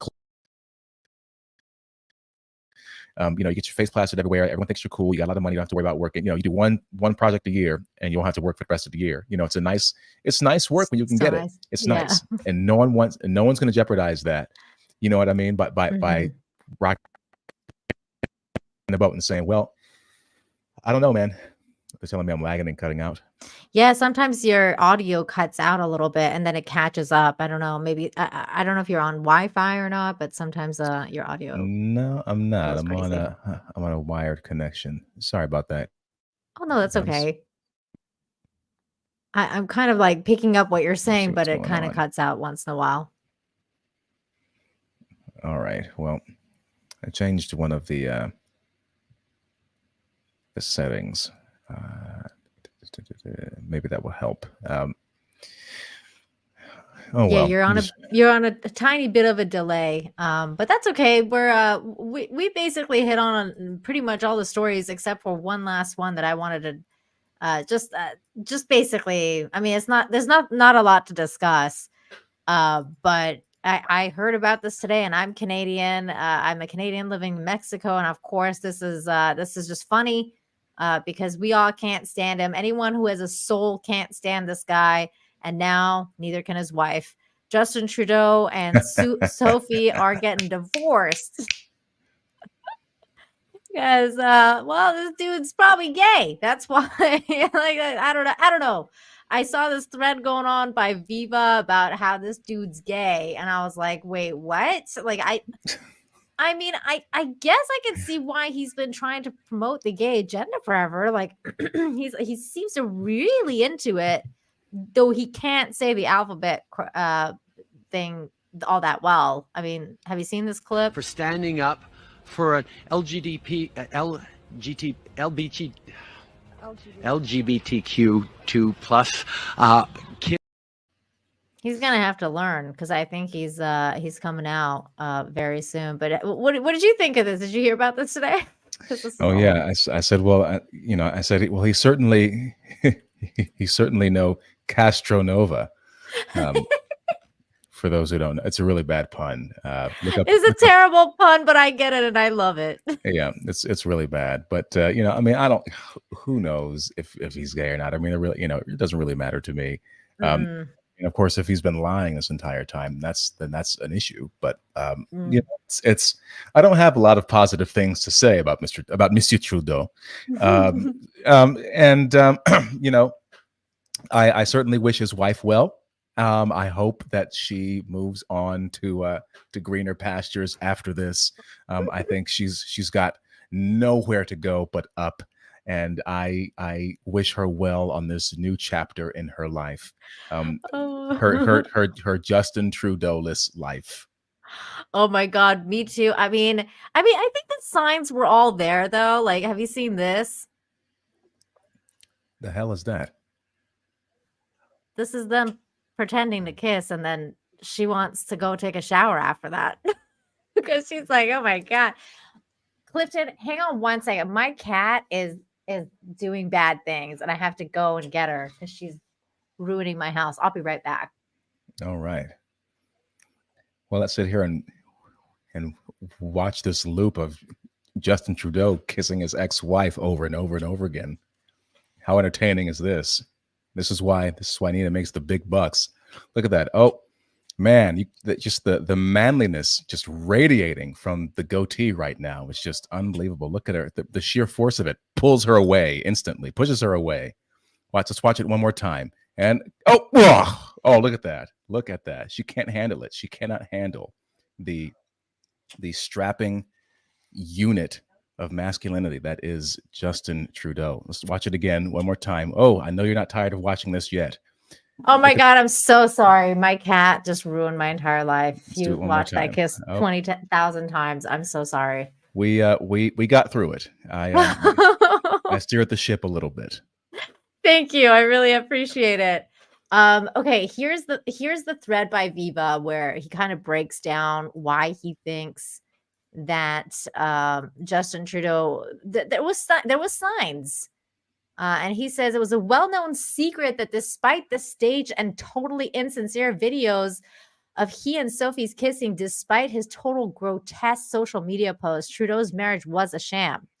Equally well-known rumors above and beyond his philandering. By the way, this is big, like big rumors about that in Canada, that he's slept with all sorts of people, including her family members, that he sexually harassed his niece. That there's all these rumors, like insane rumors.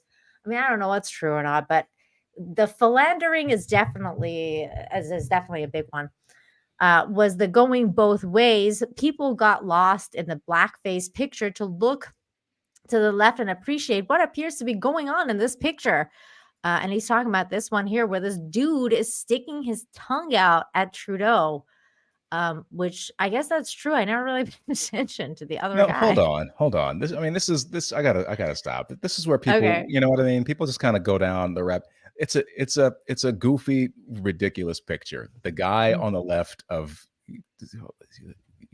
or I guess to the right of Trudeau in this picture is pulling faces. Like he's making a face. He's like, just making a face. Yeah. There's no like. This is what I mean. Why you got to step away sometimes, guys. You got to go and and I mean, I love David, aka Viva. Like you got to touch grass sometimes, bro. Like it's just they're taking a dumb photo and he's making a face. That's funny. He's not trying to lick the black face off of Justin Trudeau in this picture. I sure hope not. But I mean, this dude's like dressed as an Arab too. I mean, it's pretty fun. It's a funny picture. I always thought it was a funny picture.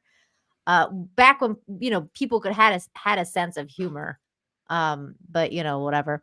Yesterday when people so this blackface picture to look and left, I appreciate what appears to be going on in this picture. Yesterday, when someone criticized the Jagmeet Singh for not calling Trudeau out, he immediately and totally bizarrely screamed homophobia.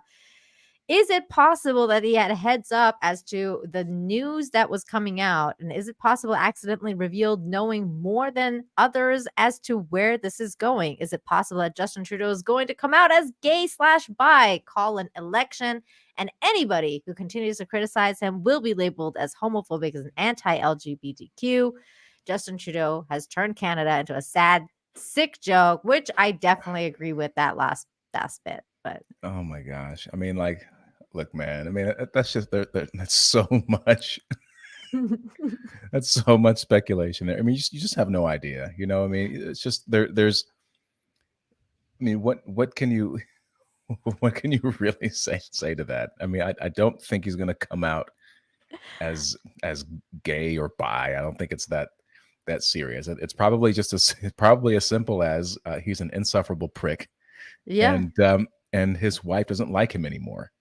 And again, I fully support her moving on to greener pastures and to finding people who aren't dictators, who speak down to everyone like they're idiots, and doesn't sound like a high school drama teacher trying his best to sound authoritative and masculine, but failing so miserably. Fucking bitch. Oh my God, I love when you do that. Oh my God. I mean, I think you're right, though. I think he's just an insufferable prick. And I think she's just finally been like, I've had enough. They've had problems for years. Like I said, I mean, they've been together for a long time. They were together for many years. So, I mean, she's seen the worst and the best of him, and I think she's probably like, I've just had enough of your bullshit. Which is understandable. I mean, it's Justin Trudeau. We're talking about Justin Trudeau here. I don't know how much he has to offer in terms of being the, just the man of her dreams, so to speak. I'm not really sure. But yeah, I guess we'll find out. We'll find I like a lot of people do think that they're gonna call an election though, and that he's trying to pull the sympathy votes by saying like, I'm divorced and my family is ruined now. So vote for me because I'm alone. And I don't know, like whatever, sympathy points, which is weird though, because wouldn't it be like people if wouldn't people be less likely to vote for you if you can't control your own house kind of thing? Like if you don't have uh a good marriage and a good foundation and a good family unit, like why would anyone want to support someone who doesn't have any of that and is like, I'm divorcing my wife, like I can't even make it work. Well, it's weird how people are kind of selective about that, aren't they? Because I remember, say what you will about the, say what you will, but one of the cool things about Barack Obama's presidency was that it's a sort of nice image of a put together family that wasn't, you didn't hear shit about Sasha and Malia going crazy, Yeah. and acting wild. And it's I mean, I think people perceive that as a positive reflection on someone's character. You talk about I look at Trump's kids, and they, some of them don't like him, obviously, for a lot of reasons, but his other prominent kids seem to be happy and well off and doing well for themselves. But then you have the current president who had who had one son who died tragically, unfortunately, but the other one whose life just happens to coincide with his entire time in political office, who was probably taking the banana challenge himself and smokes meth and crack and does all kinds of crazy stuff. And people are like, well, but he's not the one running for office. Or I think about, with Hillary Clinton, I'm like, well, Hillary's husband is an alleged serial sexual predator, and she chose whom she chose to remain married to.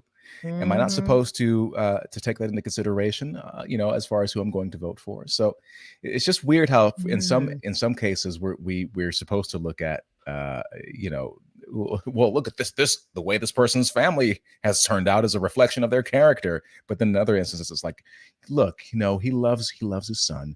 It doesn't matter. Like, it has nothing to do with what he's doing in the White House and yada yada yada. It's like, come on, guys, come on. Doesn't your dad? Let me ask you something though, Clifton. Let me ask you something though. Doesn't your dad ever like drop in on your phone calls with business associates that you have though? Like, doesn't he just like come into the room and just hang out and say his hellos and just kind of like hang out and like just talk to your business associates for just God knows how long?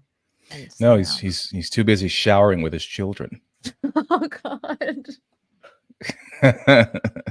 Did you see all that stuff about Project Veritas? And no, I didn't see. I didn't diary. See anything. Oh, the Ashley Biden stuff. Yeah, the Ashley Biden stuff. They like dropped that. The diary is real and all that stuff. Though apparently they still can't verify if the shower bit is real, from what I understand. But apparently it's real and it's a thing. Oh, well, I mean, who knows? Again, I mean, these people get up to all kinds of nefarious things, Degeneracy. And they continually get away with it, and we let them get away with it, and that's part of why things are falling apart right now. I like the fact that you say we let them get away with it.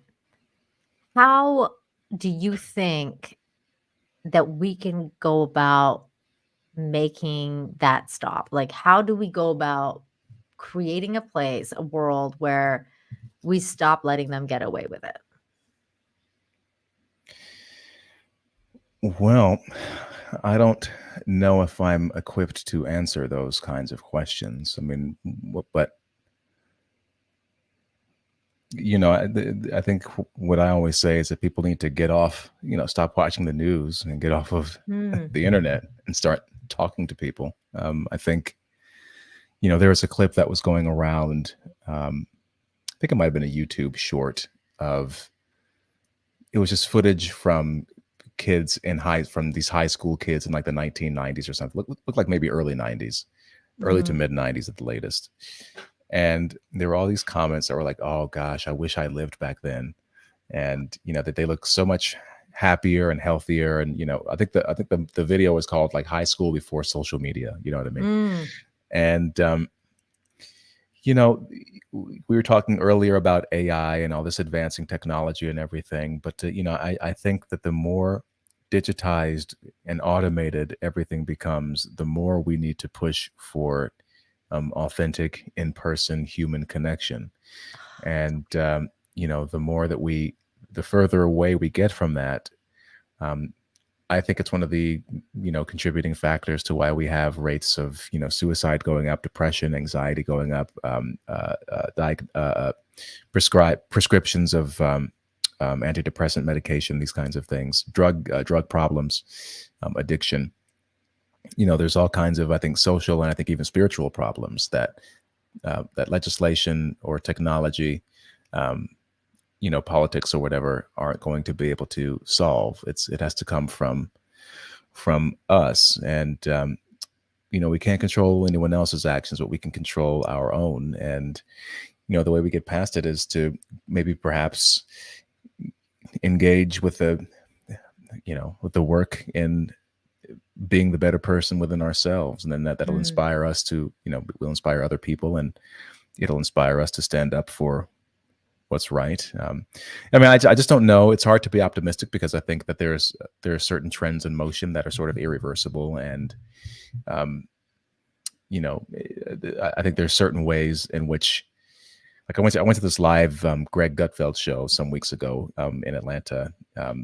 And I was such an outlier there, but I said, I don't know if there's ever going to be some sort of mending, at least in America, because people are literally living in completely different realities, divergent realities, and with a whole, you know, different cultural history and background and a whole different idea of the way things were, and just fundamentally different sort of constitutions, you know, how you know, the sort of makeup, psychological and spiritual makeup.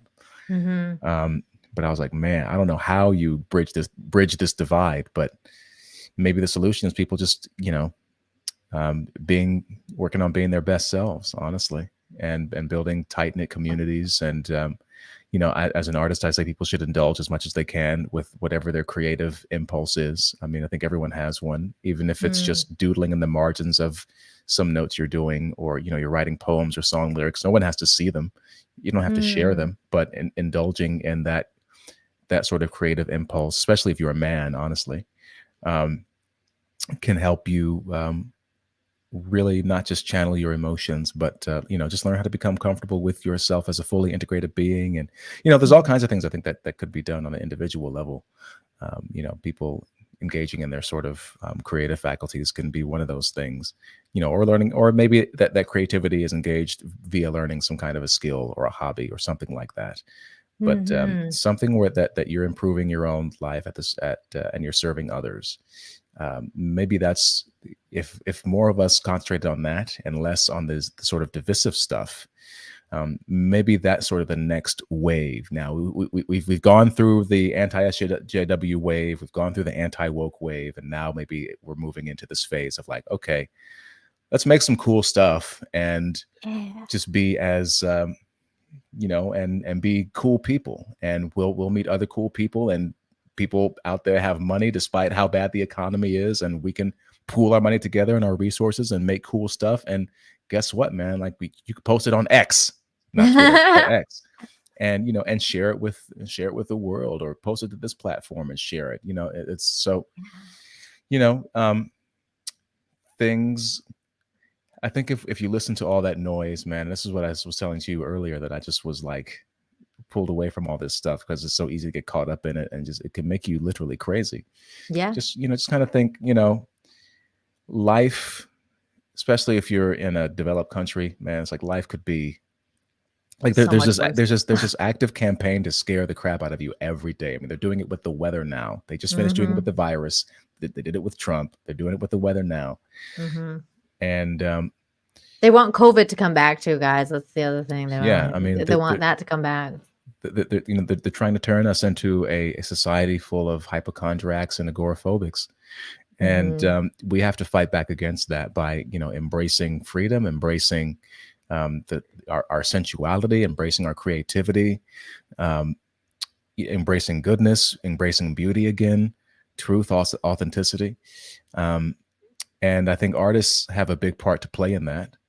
And I think the artists who are actually looking ahead and looking toward the future in a positive way, I think are sort of already aware of that and hopefully already working on stuff to share with the world as we enter this like new paradigm. So I just love everything you just said. And that's why I love talking to you, Clifton, because you're somebody who is you're such an intellectual person. And I really value your opinion because you come from a place of, first of all, creativity yourself. But I really vibe with what you're saying because I believe in human connections so much. I believe that human connection is the most powerful thing in the world.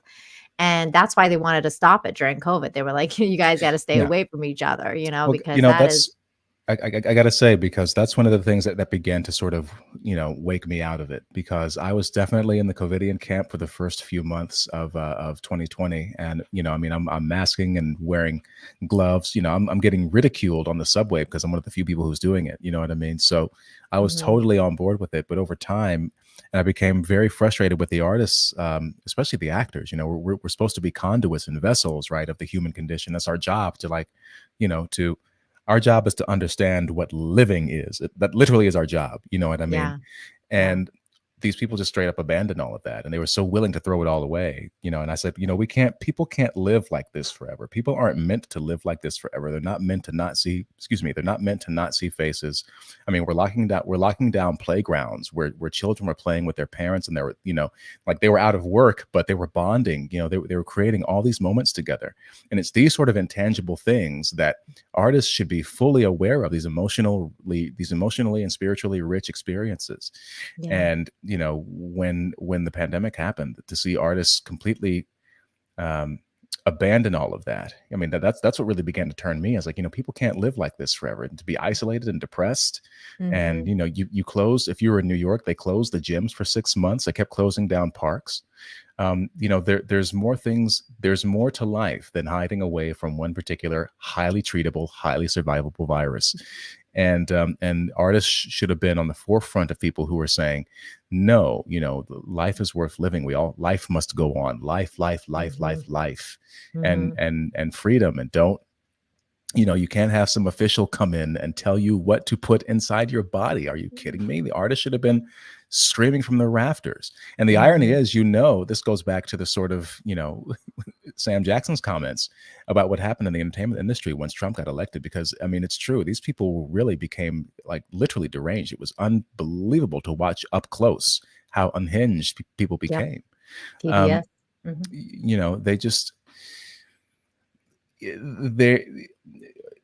People have just become so warped by all this stuff, and they become so reality. disconnected. Yeah, they become so disconnected from themselves and from each other. And I think part of that is also that they're losing touch with their spiritual self. And I think there's a kind of a war going on in terms of not just this cultural war, but also like the spiritual war. And I think that's also happening. Now, whatever that means for you, because I understand. Here's the thing, because I'm an atheist, and but at the same time, this last few years, I mean, I think Jordan Peterson once said that people begin dallying with religion once they have witnessed an act of evil or something like that. And I remember, for me, I had a conversation with Zuby, the popular influencer. And he spoke like a couple of hours after I was on his show, and he talked about how in the past a lot of the great works of art were inspired by God. And so it sort of sent me on this journey of thinking about just thinking about that, because I'd already seen this great mini documentary by a man named Roger Scruton, who people should really should know who that is, a British conservative. And it was this movie called Why Beauty Matters, and it really was sort of the first time I'd seen someone make the connection between sort of artistic, imagination and creative achievement and a divine experience. Like the someone having a sort of religious divine experience, versus being deeply moved by a painting or a song or or a dramatic moment where your hair stands on end. You're taken outside of yourself somehow. It circumvents all, you get short circuited, and you just feel something very powerful. Like it just, and art has a power to do that and to create these experiences which can be transcendent on the level of like a religious experience or a spiritual experience. So I've been on this kick where, as conservatives talk about the God-shaped hole in society, and you can make all the comparisons you want to about the I make a joke that Marxism is a religion of peace. So we can talk about this battle between, are we going to be a progressive theocracy or a Christian one? Like, I don't know if either is preferable. But I think art is one of the few places, the arts is one of the few places where, they can unify, but also they can uplift. And if you understand the abstract benefits of religion is what I'm getting at, then you can understand the abstract benefits of art. And I think, we talk about economics and legislation and, public safety and all these other things, but we keep leaving behind the importance of art and what it can bring. But I wonder if it's akin to a kind of sort of spiritual experience. I think, I think it is the same kind of power, the same kind of energy. So I think it's really interesting. I think it is, because I think that when you are kind of like channeling, like if you're art, you're kind of like channeling this greater power than yourself. So it's kind of like, you kind of tap into something, this creative sphere, this creative, energy, and you kind of like let that channel through you, whether you're an actor, you're an artist and you draw, or whether you're a writer. There's always this kind of thing that it connects you to the creator in some way, whatever form that you want to think of spiritually, whether that's whether that's God or whether that's energy. You tap into something that's greater than yourself, and I think that's the greatest strength that we have as artists and as people who are creative. And that's why I really vibe with what you're saying, because I think that is the way. I think that is the way. I think self knowledge and understanding yourself, know thyself, as they say, right? To know yourself and to understand your being and to want to be less selfish and serve others, as you say, and just work on feeding the good wolf within yourself, that can in time create a society that we can be proud of. But it's not going to happen in a day. Certainly not. It's not going to happen tomorrow. But it's definitely something that we can work towards achieving if we all can kind of agree that that's what we need to be doing. And of course, decentralization, that comes with the whole idea of creative artists taking that momentum, right, and taking this thing and seeing what they can do with it, like Eric July is, or what yourself is doing. By the way, which I wanted to ask you, because you said you can't really say anything about it, but is the project that you finished, is it like a play or is it a movie, or can you tell us anything about it? Yeah, it was an independent feature film, which we set out to shoot in 7 days. Ooh, yeah, that's it was exciting, Clifton. I'm excited to hear about that. That's good. That's good. It kind of fell into my lap a little bit, but I don't know what we can say about it. We haven't started Don't say anything. I just wanted to know if it was like a promotion. live play or if it was a independent film. I look forward to of course all of your work, but I really think that on some level I think we can get there. At least I hope so. I mean, I have infinite hope. That's my other show on Fridays, where I white pill everybody into understanding that there's good things going on still out there. So I'd like to believe that we still have hope out there, and all is not lost. But yeah, that's kind of where I stand. Well, I mean, it's not. I think that there are, people have said in the past, oh, you're so brave, you're so courageous. I don't think that. I think because I think a lot of the things that I say and that I think are also shared and thought by a majority of people. It's just a lot of people are just afraid to say it. So I'm like, well, I'm speaking from the majority. So it's Yeah. not really a brave thing to do. But I think that there are certain indicators that the tides are turning. And I mean, I keep referencing this, but I mean, I just can't believe, and I've said it over and over and over again, but as bad as we say Hollywood is, I mean, the theater, it's 10 times more concentrated there, the kind of things that we talk about. And the theater is really struggling right now. And, and this is a realm, right, that is largely insulated from profit. A lot, a huge part of the theater system is, with the exception of Broadway, exists in the nonprofit world. And they're finding that, like 25 to 30% of the audience hasn't returned since pre-pandemic. People are predicting that the industry will shrink by half, by this time next year.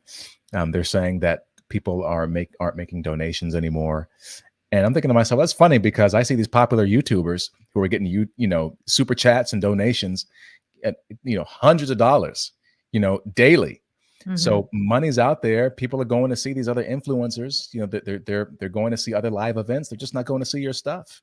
Hollywood box office hasn't returned from record highs that it hit in the 2018-2019 season. And we see these movies bombing over and over and over again. And I think, as painful as it is, and people,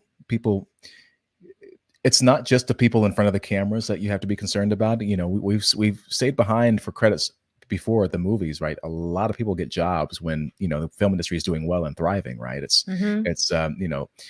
from custodians and waiters and caterers and Backstage stitchers and people. wig makers and Yeah. technicians and carpenters and electricians. All kind of people get work, right? But movies are going well.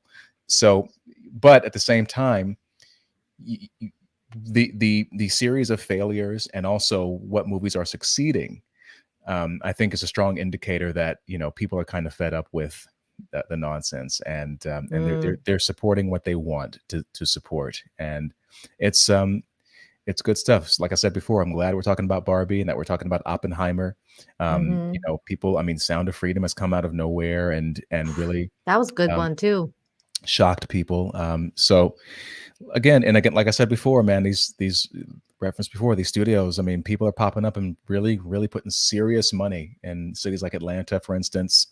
States like Georgia are making their own. They're really trying to get their own production companies, their own production houses up and running. So, and then you got whatever is happening in Nashville right now. You got, Joe Rogan sort of, boosting the comedy scene in Texas. So there's a lot that's, New York has killed itself. Los Angeles has killed itself. And so people are leaving. It's really sad. But part of that, people that are leaving is really, I mean, there's a lot of ex-Broadway folks that are in Nashville right now. What are they going to do? Yeah. What are they going to create? What are they going to produce? It's really sad because I mean, like, because I not that I used to live in LA, but I have family in LA, so I would visit all the time for long periods of time. So I've kind of lived there before, and it's just really, really freaking sad to see what has become of that place. I've never been to New York, so I can't really comment on New York, but LA is a freaking shithole now. But also, I wanted to ask you, actually, did you see by any chance the new Ice Cube show with Tucker Carlson? That was a good one. I watched them riding around together in the car, and I think I watched, that one. Part of their sit down together as well. I thought it was very interesting. It was very interesting. I haven't seen the full episode, but I saw that the promo that Tucker put on his Twitter or X or whatever you want to call it. That it was a really good episode, and it made me think about the good old days. And what you were saying earlier, though, like that, if I have any criticism for Ice, it would be that I wish that Ice Cube would come out with some really amazing rap to say what he's feeling in art form and like basically just drop the lyrics. Like I would really love for him to like put that all of that feeling into his creativity and into his music. Yeah, well, I will say there's a wonderful rapper named Common, who used to be one I of my love favorites. Common. I haven't heard him in a long time, but I mean, I think he put out a song a couple of years ago where he referenced this particular medical procedure very explicitly, and he was talking about this is why we don't want to take your so and so. So there has been people who are spoken out about it. I mean, Cube, there was that great clip of him. I think it was at least a year ago where he was like, F your jab and F all y'all for trying to get it. Yeah. And so, I mean, it was great to see him riding around, I mean, I don't think people understand the sort of big sort of historical cultural moments we're living through right now. The fact that Tucker Carlson is riding around through South Central LA Thank you. with Ice Cube. Yes. Is I mean, it's a big freaking deal, man. It's so, because you would never expect these two guys to be sitting in the room, but they're clearly enjoying each other's company. They're finding points where they can relate to one another. This is a man, you're talking about Tucker Carlson, one of the most hated men, formerly one of the most hated men on television. He's, this evil white supremacist and all this, conspiracy theorist, yada, yada, yada. But he's sitting there chilling with Ice Cube. Yeah, man. It's so wild. It's so wild. And, and they're laughing together and everything. And Ice Cube, he's not saying anything that is, earth shattering, but it's just common sense stuff. Like, it was so common sense. We should be able to talk to people. We this is all this politics and stuff is so like, it's just so funny dumb. though that what they have to agree on, like what they see eye to eye on, is because like Tucker was being canceled by like the big giant corporate elite, and like that whole side of it, and of course Ice Cube with his experience of everything, like his entire life, and then Tucker and him are sitting there talking, and Tucker goes, all you have to do is say the truth, and that's basically that's going to get you in trouble. And Ice is like, ain't that the truth? And I'm just sitting there going like, wow, this is blowing my mind, because you would never, like in the 90s, can you even imagine if Ice Cube was like riding around some Republican dude in a car in Compton? I mean, it's wild. It's crazy times, man. But speaking of donations, you brought up donations earlier. I'm gonna go through these super chats that's the people of the channel in the chat have kindly sent in, and then we're gonna call it a night. So I'm just gonna quickly go through these. Mr. Tickle Trunk before the show left a toonie saying my body is ready. Okay, thank you for that. And then Russell Hall, Twitter. What's Twitter? Is that anything like X? Yes, it's the same thing. By the way, how did you feel about the X switch over? It's just kind of lame. I mean, Twitter has its, I mean, maybe we'll get used to it, but over time, but Twitter has its own kind of unique brand, and you're tweeting something, and it's just something that's so fitting about the platform and the immediacy of the platform. And X just feels kind of generic and very baseless. Like, what is X? What is that? Is it porn? Like, what is, there's so many puns you can come on that, it's not healthy to be on X all the time. I know. It's like, I hate the logo. Like, I'm like, dude, I've seen like, there's so many artists that came up with something better than like whatever the hell he came up with, which turned out to be like some font. And then I was like looking at my little like font things, and it looks exact like when you have your tabs going and like the thing, it looks exactly like TikTok now. And I'm like, it's like this little black thing that has an X in it, but TikTok's has the T in it. So it looks exactly like the same. And I'm like, it just doesn't look distinguishable anymore. I don't know. For me, it looks like shit. I hate that. I hate the X. Choker the White sent a member message. Get that butt. I don't know why are these people. Why are you guys referencing the butt? Like, is it because of the Lizzo thing? I'm confused. Metastep, thank you for becoming a member of the channel. You're amazing. Russell Hall for $2 is hashtag Jonathan Majors did nothing wrong. Yeah, he didn't. Apparently, everything was made up. Zero Smoke, thank you for the 7-month member message. Thank you so much. Hey, Nina, a bit unrelated, but are you excited for the Nintendo Switch 2 next year? I'm always excited for anything Nintendo because I think they're a great company. They always come out with great games. They always come out with great content. I've been playing Zelda, the new Zelda game, and man, that is the best $80 or $100 I've ever spent. Like it's no end to it. There's no end in sight. There's just so much content. I freaking love Nintendo. Yeah, I just started playing it. I loved Breath of the Wild, but Tears of the Kingdom. There's so much to do. I'm kind of struggling because my spatial ability is not that good. So I'm like, I'm in these puzzles like, oh God, this is too much thinking. But also, just the sheer enormity of thing. I mean, I thought Breath of the Wild was just this huge epic game, which I loved. But with this one, I'm just like, I don't even know if I can enjoy this because there's just, it feels like a job to complete the whole thing.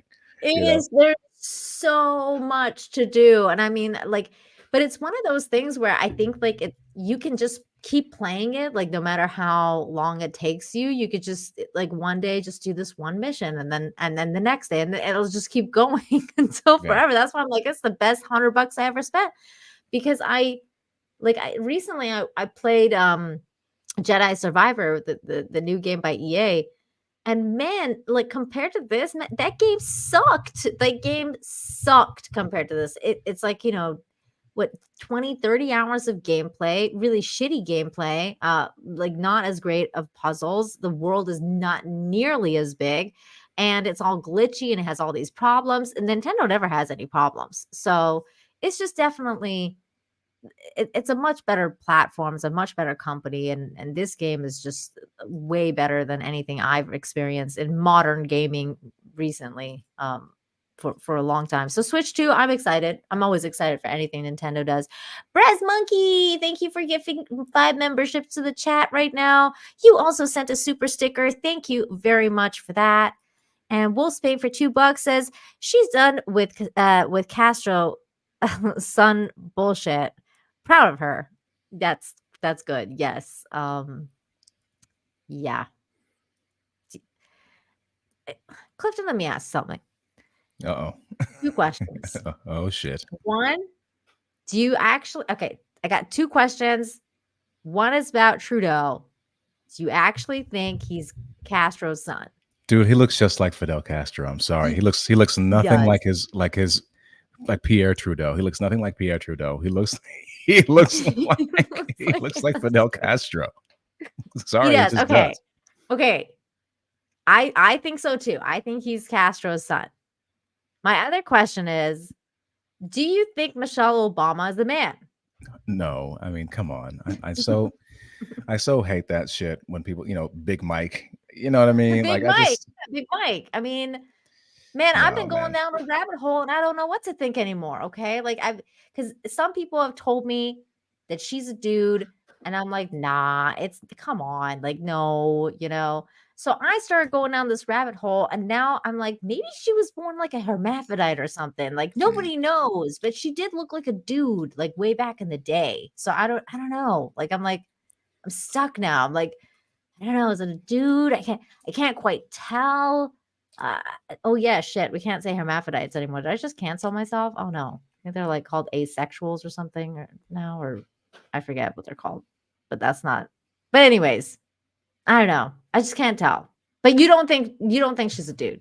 No, I think that's another one of those things where it's like, just let's go outside, guys. Let's go toss a round object back and forth. Maybe play some kickball. Oh my god! Hold on. Now I have to look up what. Hold on. Yeah, okay. So okay, sorry. The correct term is intersex.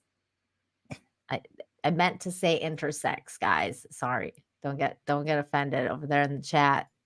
All right. Interesting.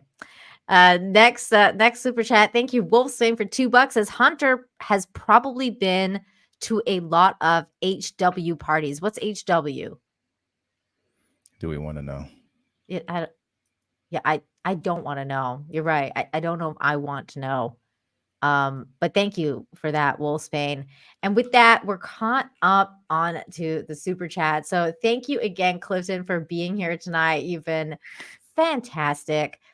Before we go, do you want to plug your channel or anything you got coming up? You said you have some interviews that maybe you're going to upload soon. So Yeah, let sure. us I guess. know. I mean, you know, I'm an intermittent content creator. I have the Clifton Duncan podcast, which is on the Clifton Duncan YouTube channel.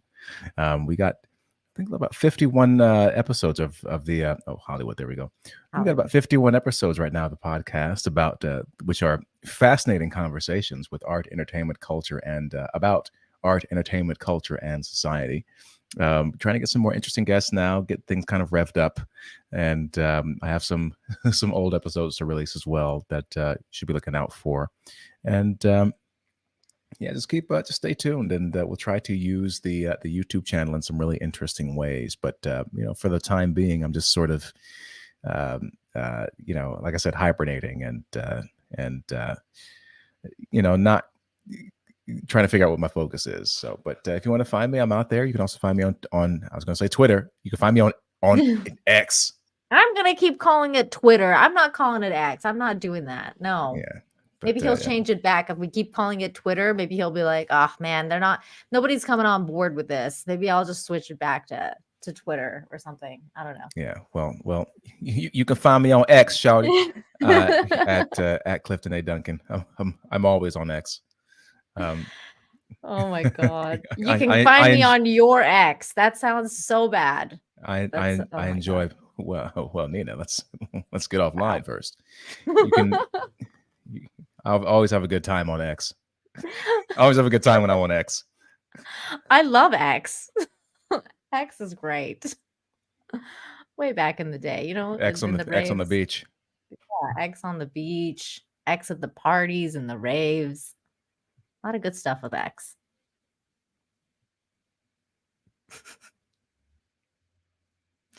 But yeah, so you can find us on X. Let it linger. Just let it linger. Just sit in it. Sit in that shit.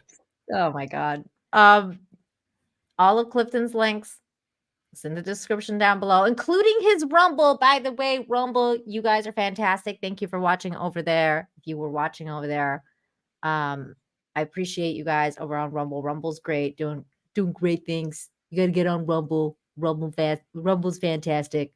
But yeah, and follow Clifton on all the things. As for me, you can find me here on Friday when I do the show where I balance everything out called Infinite Hope, where I talk about good humans doing good things and tell you to go outside and breathe fresh air and all the good stuff. So thank you again for everyone for watching. And any parting words, Clifton? No. Okay. Have a good one, everybody. Make good choices. Make good choices. Bye.